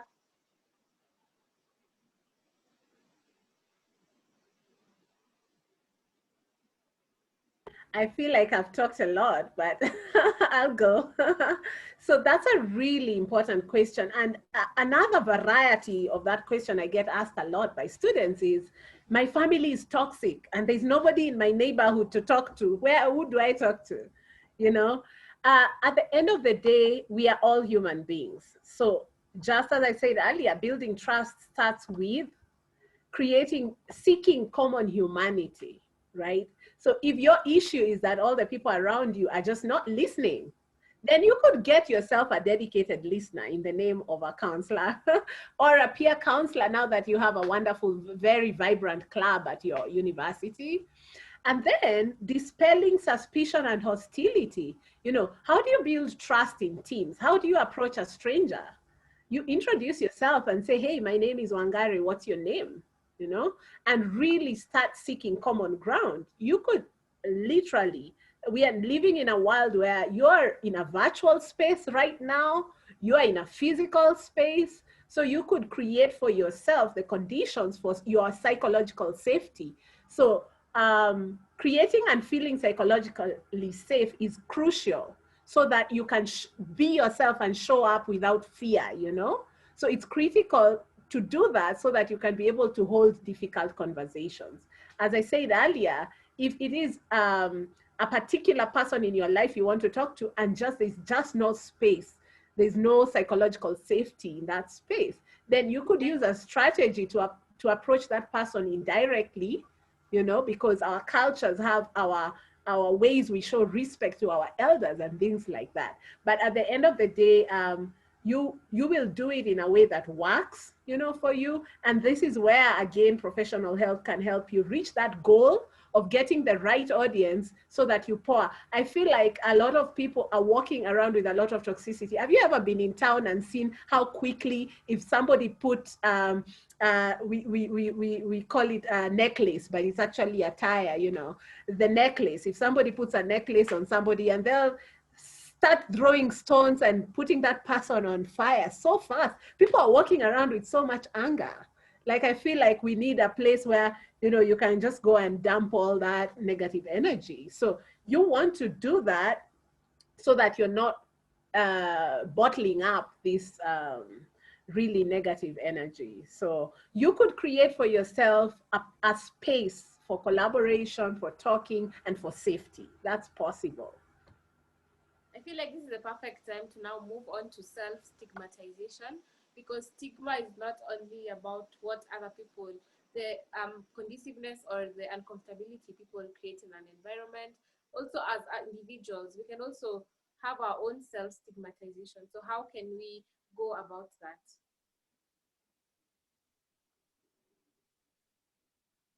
Yes, Joyce, how can we go about that? Wendy, Back to me. Did you Yes. say Joyce or Sam? No, Joyce. Let Sam go. No, Wendy, Wendy, sorry, I just want to go back a little bit before we go to that, if you'll allow me. Okay, no problem. I personally believe in, you know, like in peer support to some level, and I really I believe that peers should kind of like receive some training on how they can support and help their friends, or even just like around whether it's peers. I believe like we access friends more than even our families, and we have a lot of them, but sometimes they are even more stigmatizing. And maybe to just ask weekly, because I know we've been part of a group at some point where, you know, we create buddy groups in universities. So weekly, if it's possible, would you share an experience? Is like how friends can be able to support each other? Is it do you find that sometimes friends can be toxic, or do you find them helpful?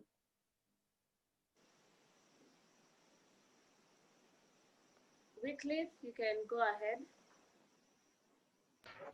Hello. Thank you, Talam, for the question. Yeah, we work with the buddy groups. The buddy groups is basically where a number of group of peers, I'll use peers, come together, and then they just talk to each other, support each other through life situation. For instance, now we've been doing it virtually, like we're doing it now via the Zoom meetings, and I'd say from the buddy groups, sometimes people are not comfortable even 25 30 25. So sorry for the interruption. So what happens is sometimes you'd find, so for the buddy groups, because for this period people are yet to interact, and sometimes the environment, people just share opinions, but the issue with opinions, sometimes they are not from deep down, they're just general opinions that go around. So you find after a session now, because now you're sparking a conversation, so maybe we decide we want to talk about stigma like we're doing right now. So what this does is sparks a conversation, and now the deep stuff, now you find someone inboxing you later on, and then I realized that to some extent, not to some extent, it's something, it's of great impact actually, the peer-to-peer support. And it's a fact actually that peers go to people of their age. But what happens in most interactions now, and like for our case, when the other peers are not properly trained, you know, now the information being passed will not be efficient, and because someone comes to you for relationship advice and you have no idea what that is, or maybe how to do, maybe to have a plan or set goals, and you have no information on anything related, maybe procrastination, you know, these things, you require some good information. And I think that is where maybe training really comes in. You train peers to go and now reach to other peers, and I think that is one of the most effective ways that comes, that really can be able to, we can be able to use these ways to spread this message of mental health going around. Just train peers and then have them go and talk to others, and it's very effective, I'd say. Thank you. Thank you so much, Thank Wycliffe. Back to you, thank you, Wycliffe. And just before I answer on self-stigmatization, Joyce, is it more about young people talking or listening to their peers? Even if there was supposed to be a training around talking to them or just listening to them? Say that again. In what context are you asking about listening and talking? So what's the full question? Wycliffe said, like, if young people can be trained to support their friends. I know it's a very light touch, because it takes years.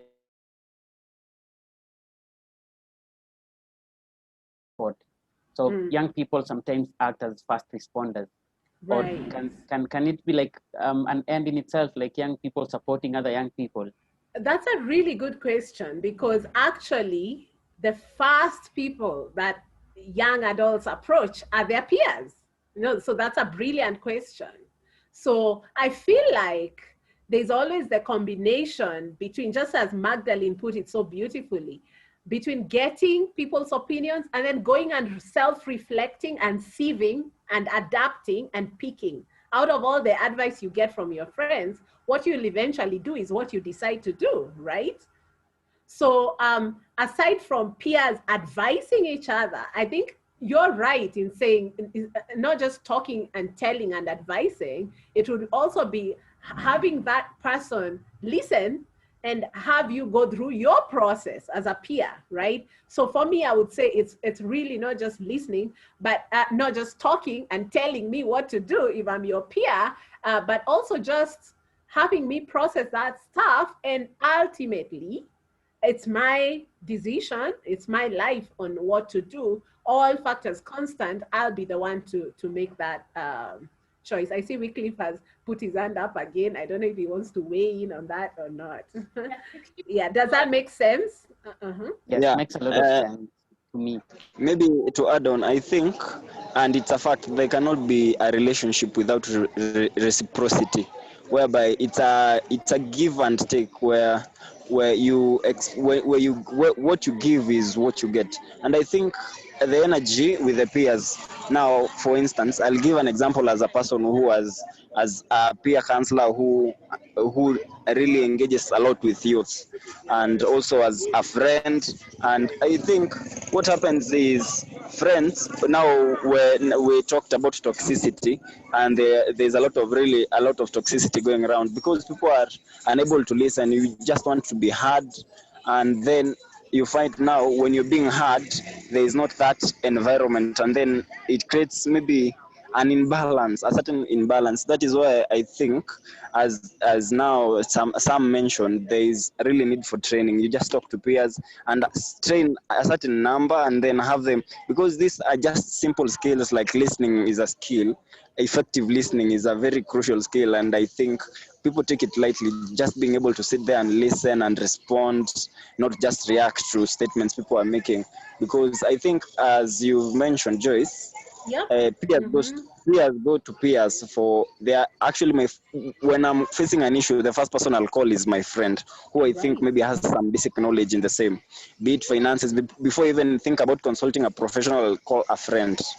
So Correct. I think maybe so when these peers maybe have the right information, I think we can create a better world, a safer environment, and we can ultimately achieve some degree of mental wellness, better than what we have currently. Thank you. Yeah, I also think, Sam, it was a brilliant question, because young adults don't want to be talked down on. You know, they've had enough of that. They know they're the leaders of today, not tomorrow. You know, they want somebody to dialogue with them and actually have them co-create some solutions. So, and I think that's what's missing. If we don't correct, maybe from our generations as it goes down, even as we progress into, you know, middle adulthood, it's likely that we create a non-listening culture. So I think listening, reflecting should be as emphasized as doing and advice. I think we are so good at advising.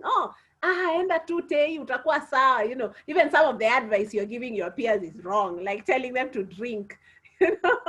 So aside from just, you know, all this advising and talking, it would be like, you know, reflecting, sitting back, listening, processing stuff, and really weighing it against your values. You should all do the values in action test. There's a test that would tell you your character strength, so that you boost that. You know, you build that in your life. Yeah, I hope I've answered that. Yes. So Thank you, Wendy, for allowing us to have that discussion. I'd like to propose an alternative view. Go ahead. I think I really like Wycliffe's first initial question, and that I think that was very, very important. Like, how do you know you trust? How do I know I can trust you with my secret? And it's actually something I've been thinking a lot about this year. And I realized that our culture, or our generation, we're so into cancel culture. Like, if someone does a mistake, you know, cut them. I don't need them in my life. They're toxic, you know, or just because of one mistake. And I think because many people have, quote unquote, become dispensable, we no longer take time to invest in our friendships. And that's one huge thing I've learned this year, is that it's important to invest in our friendships. Because if you don't invest in your friendships, what happens is that, my phone is sliding. When you don't invest in your friendships, you end up having like maybe over 50 contacts in your phone, and you don't have anyone to call, yet you have so many people in your phone. So what ends up happening is you now, that whole issue of feeling isolated, being alone, I don't have anyone to talk to, so I just sit here by myself and just continuously ruminate my feelings. And I think it's very, very important that we invest in our friendships. Again, the same thing Wycliffe said, reciprocity, that I shouldn't be the one always calling you. Call me one day, you know. Like, challenge yourself. Like, I'll make sure that I will call you first before you call me. And just kind of investing in your friendships. And you realize that the more you invest, the more people are willing to build a bond with you and have a foundation in your friendship such that you have no question that I trust this person with my problem. Yeah, that's what I want to say. Thank you so much, Kristy.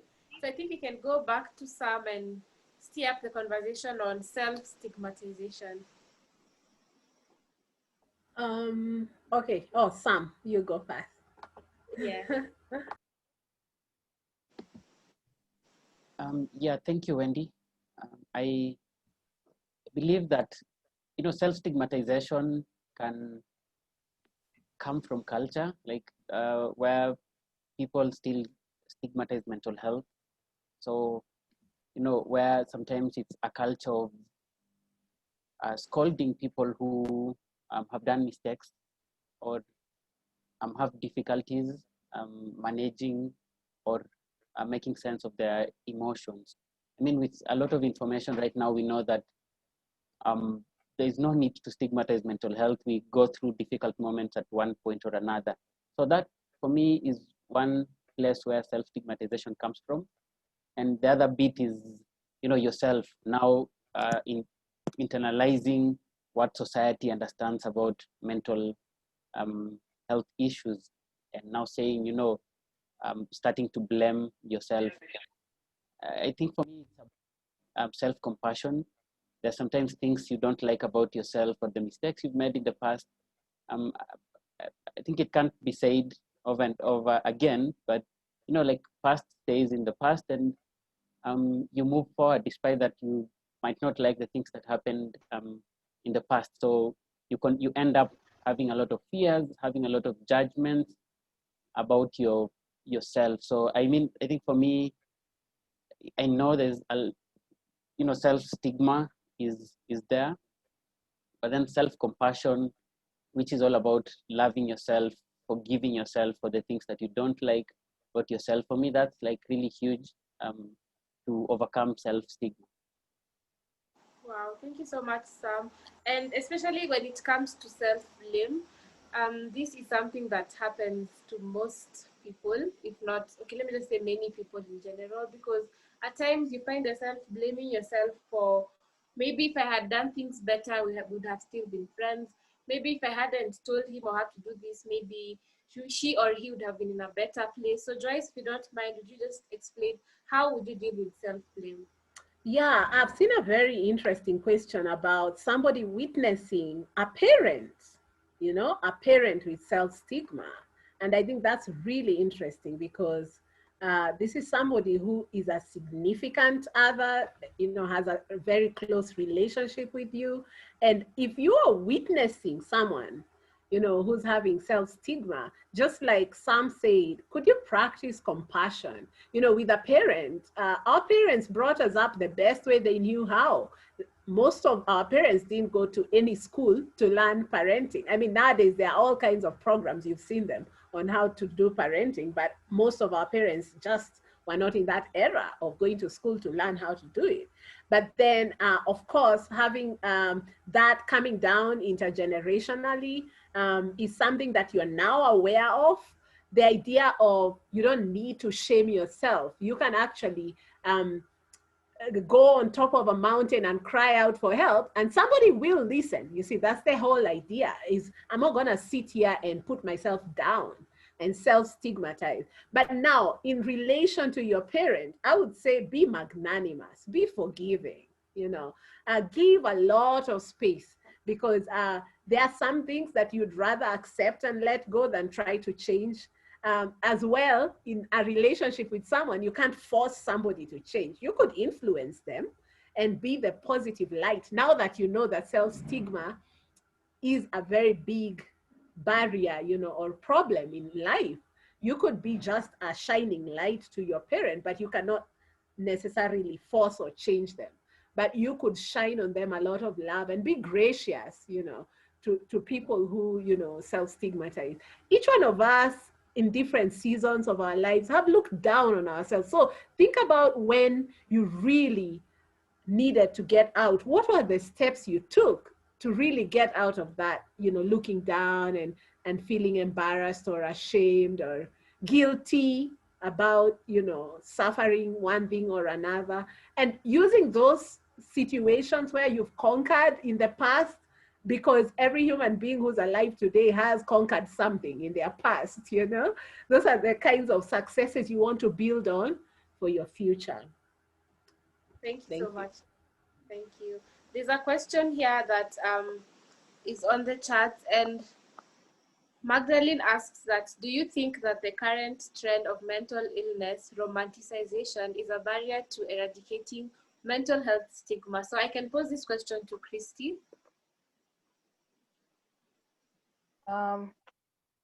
Yes, I do agree so much. And actually, that's one of the things I've been trying to think about, because lately, especially, actually, it was more last year.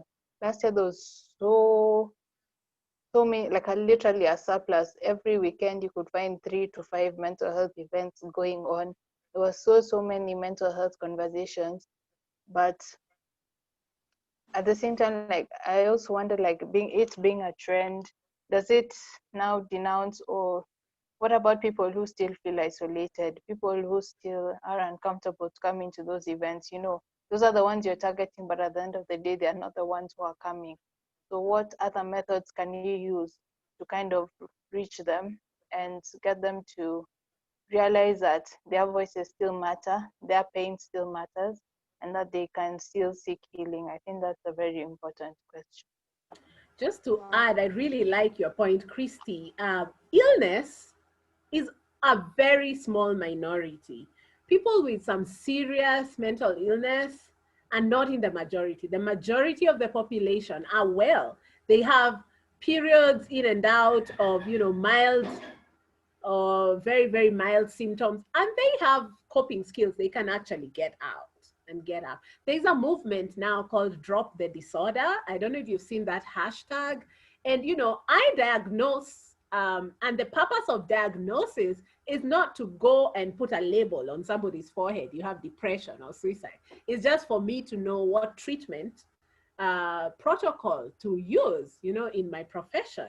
But I would say mental illness is not mental health. And when we romanticize illness over wellness and health and resilience and community healing, then what we are doing is we are really saying that, you know, illness is the one thing to focus on, while this is something that, you know, would not be relatable to everyone. Although in the cities, there's a lot more, the trends and the conversations, there's a lot, it's become, mental health has become a buzzword, especially because COVID-19 brought mental health to the center. In fact, the biggest, if you search, the biggest conversation around COVID-19 pandemic is actually the mental health effects of COVID-19.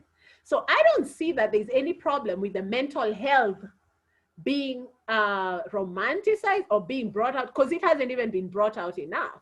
But I see a problem with the mental illness being elevated over mental health, and we need more prevention and promotion programs like the kind Amazing Minds is running, so that we are preventing a lot of those people who are well from getting into this small minority who will need to be hospitalized and a lot of medication. And, you know, because we know social factors are the most frequent reasons why people have mental health problems.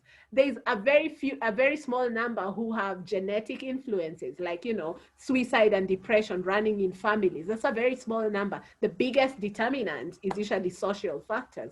Unemployment, you know, kusota, you know, that one is like topmost. Socioeconomic issues. And then now we're talking about domestic violence. These are social issues, and they can be actually, somebody can do something about them. And so we want to really emphasize health, wellness, well-being, and prevent a lot of the people who are well from getting into the side where they really need like 24-hour care, inpatient, and really serious treatment. And so I agree with you totally. Thank you. Thank And you so much. Maybe Yes. Wendy, to just chime in the conversation a bit. I want to just acknowledge that the mental health we see, the mental health issues we could be seeing today, and there's a mental health task force report that, the recommendation is to consider mental health of epidemic proportions in the country, and maybe to bring that a bit on how my perspective around it is, when the systems that underlie day-to-day life, whether it's the systems at family level, at school levels, in the church, and even at our friendship group levels, if the culture around mental health is hugely stigmatized, then, as I said earlier, I look at mental health as a spectrum. So one person may find themselves always being on the other spectrum of illness because of the prevailing circumstances, the values, and they're not seeing it, quickly changing. So I think that's, for me, I wouldn't want to look at, and I don't like to look at mental health as quite a disease that cannot be cured, or like has people can stay on that bit. I believe despite illnesses or diseases, and I mean, we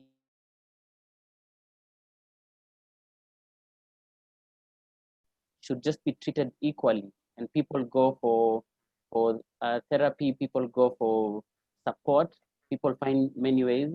But how I like to look at it is that despite illness, despite challenges, despite struggles, there are a lot of things. We have psychological strength. There are things we can do individually and collectively to push the spectrum from the part of illness towards wellness, both individually and collectively. So I truly believe that there's so much we can contribute towards this movement to reduce that negativity around mental illness at this point in time. Yeah, I'd like to add one thing, then maybe come back to you, Wendy. I think also vocabulary is very important, and learning the vocabulary around mental health. And I think it's also now, maybe as Joyce Owangari was speaking, I actually remembered that things like now the difference between having mental health challenges and a mental illness. And I think a lot of people this year have experienced a mental health challenge, especially with anxiety during this pandemic, especially at the beginning of lockdown. There was so much uncertainty because your life was literally disrupted and stopped, and you didn't know, the government couldn't answer what was going to happen the next day. We're literally going by every 2 weeks, okay, this is what's going to happen, these are the precautions.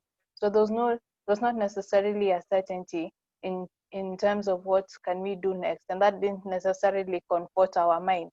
So most of the time we found that people who have never experienced anxiety started experiencing anxiety, and they weren't even sure, like, am I experiencing anxiety? Or because of not knowing the language, the vocabulary, the mental health vocabulary, you find that maybe people, they would express it, or it would manifest in terms of, I'm not sleeping, I don't have an appetite, I can't eat, I'm always stressed, my heart is always palpitating. So you see, and the more you do your mental health events, introducing this kind of vocabulary to the mass audience, that you can experience mental health challenges, and that's normal. And then also, of course, there's now the other side of illnesses, which now includes the experts. Yeah. Thank you so much, Kristy. What I just wanted to emphasize on is the fact that having a mental health illness, it's just like having, let's say, diabetes or just a flu event, because it has a treatment. It's not like it's not the ending point. It's not a death sentence. It has a treatment, and there's a solution to that. Again, I'd like to repeat, if anyone has any question or anyone has anything they'd like to add on to our discussion, just raise up your hand, and then I will be able to just mention your name and you can unmute yourself. Yes, so just to go back to the questions that we're able to get from the feedback we received, someone was asking that, what is the fastest action to take? For example, if someone who wants to commit suicide comes and approaches you and feel like the answer you give to them is not really convincing. What is the next step I should take as a friend, or maybe as a sister or a brother? What is the fastest action I should take if maybe my friend has come to seek for help and is wanting to commit suicide, and feel like maybe I'm not really helped them, or maybe I haven't met the expectations? What is the fastest action to take? Kristy, you can take us through that. Okay. I thought I should go more to Joyce, but okay, I can start. First of all, I'm not a psychologist. Let me just say that. But I think the first step one is resources. And I am so happy that nowadays there are so many resources. You can literally Google suicide helplines. I know Red Cross has a suicide helpline. Also on our club page, SU_Mental Health Club, there's actually a highlight that says resources, and there are a bunch of centers, hospitals, clinics that you can actually call and just find out more information about that. But I think on the issue of suicide, more oftentimes than not, your friend will often give you signs that they're actually in that space or heading down that path. Like they would always, I talked about this at a previous event. They'll give you signs like, oh yeah, actually, you know what, if I was to die today, I don't really care. Or like they would give you descriptions of death in such a vivid way. Like, have you ever thought about being run over by a truck? Such things. They would give you such signs about that they're really not feeling well. I think also silence. Maybe your friend they used to, what would I say? They were very jovial, but all of a sudden, nowadays they're more quiet, more introverted. They don't come out anymore. They were maybe the first person who'd always confirm when you want to do a group hangout. They don't do it anymore. So I think it's important. Prevention is better than cure for me. So, and I think it's important to be very, very vigilant and notice the different signs that your friend will give towards as if they're leading down that path. But most importantly, as a friend, because you asked as a friend, I think the main thing is just showing them that they matter, their lives are valuable, and not only to you, but to the world, and that their time is not done. I think that's very, very important. Just affirming them that, you know what, this this is just a period, and yes, you're going through this, that's fine, and I acknowledge it, because I think validation is very important. Don't tell people how they should experience their pain, but just being empathetic. Again, empathy, empathizing with them, and acknowledging and listening, and often having a listening ear. You find many times people don't have anyone to talk to, and maybe that's why they've been in their mind a lot. But I think that the prevention, noticing those sudden steps and changes in behavior, is very important.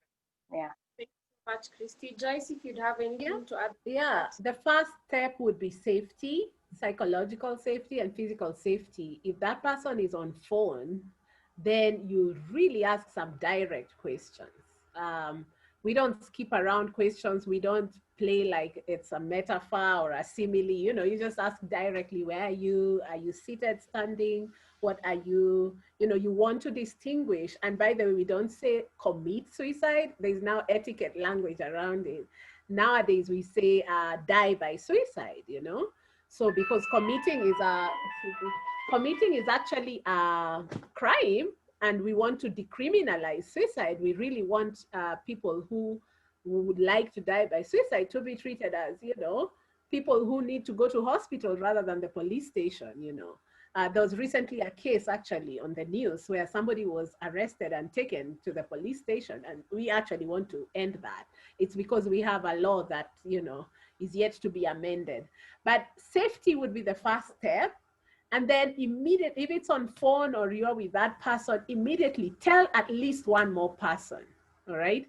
The reason is you want to have at least more than one person thinking about this, right? Then, because you're the one who's a friend to your friend and they trust you, you want to start to talk them into, how can we get you, how can we get you to calm down? Usually, sometimes it can be dramatic, but sometimes you want to raise the awareness of that person, but you yourself need to remain calm. So after safety, being calm would be the second step. And then the third step is to connect now with any available help. I really like how Kristy has put it. If you go to Dr. Google, you get all kinds of numbers. But even if the helplines are not being picked, because you started by telling somebody else, and you convinced your friend who trusts you that you're going to do whatever it takes, to make sure that they're in a safe place. And so you know how you're going to talk to your friends so that they are able to, trust the process with you. They're coming in. They came to tell you this because they trust you, Usually people who will proceed to do it won't even say, but the fact that this person either took their phone and told you or are right there with you and are telling you, it means that, they're trusting you and they're reaching out. So being a calm presence and really, really creating awareness of what's going on. Sometimes I tell people, look around you. What can you smell? What can you see? What color is the floor? What color is the ceiling? These things are about just keeping up a conversation. Sometimes it can distract the person, which is great, because at the end of the day, you want to have that person, in a safe place as soon as possible, if it means exiting the place. But don't leave, just be there with the person until when they get connected, with help. I think we should stop dismissing people who say they want to, end their lives. We should just, step up really and do whatever it takes. Yeah, thank you. Wow, thank you so much, Joyce. Anyone with any burning questions before we conclude? I can see on the chat, Peter has been able to share with us our Instagram handle as well as the mental wellness contact for our therapist and psychologist. Anyone with any burning questions or clarifications, you can raise up your hand. So to conclude, I'd like to just ask our guests to give us our parting shots, to give us their parting shots and just tell us how can we find you, be it Instagram, be it your phone number, be it your email, be it any websites, or just how can someone be able to reach you and contact you in case maybe they'd want to speak to you personally or want you to help them in one area or another.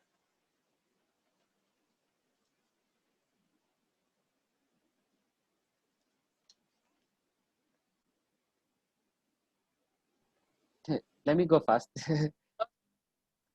So, of course, you can find me in all social media platforms. You can also find us. I can share my number. We are setting up our website. We had a little bit of an issue, so I wouldn't want to get you there. And then, yeah, I mean, maybe if we want to be able, if anyone is interested in the art therapy work that we are currently doing, or body group system, if you feel it, you can also be able to reach out and we could see opportunities to collaborate together. Thank you so much, Sam. Next, we can go on to Joyce. If maybe you'd like to just give us your final parting shots, then also how one can get to you or reach you. I'd just like to quote Amina Mama, who wrote a book on why we must write. She says, the world continues to be divided between those who are heard and those who are not. So let's listen more. Let's be more compassionate. Let's truly collaborate and be there. Let's create community. Where you see gaps in what we've talked about today, remember you're the ambassador for this talk, and you can lead the change. So do your part. Spread the facts. Dispel the myths, the rumors, the stereotypes, amplify your voice, especially the voices about resilience and survival, and and be ethical. Contextualize your message with enough etiquette, include people with lived experiences in your daily conversations so that you're talking about your experience, the people who have gone through, difficult times and have have gotten to the other side, you know. That is how we shift from this, what we call unexpected, to expected. We want to normalize these conversations so that we can eradicate stigma. So we all can beat stigma. And I've shared my website, wangare.africa, and my phone number. Thank you very much. Thank you so much, Joyce. Kristy, any final words before we conclude? I think for me, it's just 2 points. One, I would like to just emphasize that don't invalidate your feelings. You're not crazy. Honor your feelings. And if you're feeling a certain way, if you're feeling sad, if you're feeling unloved, unseen, unheard, that's fine. And just what next, I would say, is like, think of what next exactly. What can I do to feel more loved, more seen? Is it reaching out to someone? Or is it reflecting and finding out what's making me feel this way? I think that's very important. Number 2, I'd just like to also emphasize that mental health is a state of being. It's a state of emotional, psychological, and I've forgotten the last one, emotional, psychological, and social being, meaning that it's not only illnesses, that it's just a state, and you have to, I keep emphasizing this all the time, your brain is it's an organ like any other organ in your body, and it needs to be taken care of. You need to stimulate your mind, you need to protect your mind, and that means sometimes not necessarily watching things or following certain people on social media that make you go into very despondent states. So those are the 2 things. In terms of social media, I don't think I want to be found. So you can just go to, I can advocate from the Mental Health Club. You can find me through there. Yeah. But thank you everyone for taking your time and also staying until the end and having this very important and honestly scary conversations, but very important. Yeah. Thank you so much.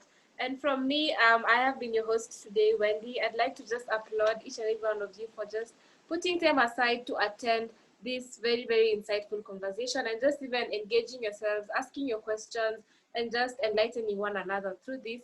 And above all, I'd like to thank our guests for accepting our request and really even availing yourself and giving us your best, because honestly, personally, I've learned quite a lot. And at least now I have clarity. At least now I know what exactly is mental health. I know how to give a helping hand. I know who to reach out to. I know how to just seek help and utilize the resources at hand. So thank you so much for the insightful message we've been able to receive from all of you. Then lastly, I also have a quote from Winnie the Pooh. Actually, when I was young, I used to watch Winnie the Pooh quite a lot. And there's this thing that they used to mention all the time: you are braver than you believe, stronger than you see, and smarter than you think. So always keep these 3 things in your mind each and every single time you feel overwhelmed, you feel down. Never forget that you are braver than you believe, stronger than you see, smarter than you think. Thank you, everyone. I'd like to end today's event. It's been really nice. I've enjoyed being your host today. And don't forget that our Instagram page is SU_Mental Health Club on Instagram. This is where we update you guys on our day-to-day activities, our events. Here you can also get helplines. You can get so many information concerning mental health. And as always, we are here for you. In case you need anyone's help, we are always here for you. Just send us a DM and we shall get back to you, or send us an email at su@Strathmore.su@Strathmore.su mental health club at what? Sorry, you can get to us. Let me help you. Mental Health Club at strathmore.edu. Thank you so much. Mental Health Club at strathmore.edu. So our next event will be on Wednesday, which is the 21st. And I hope to see all of you here. That's all from me. Thank you so much. Have a lovely evening, everyone. Bye. Bye, guys. Bye, guys. Bye, guys. Good night. Bye. Bye. Thank you. Thank you.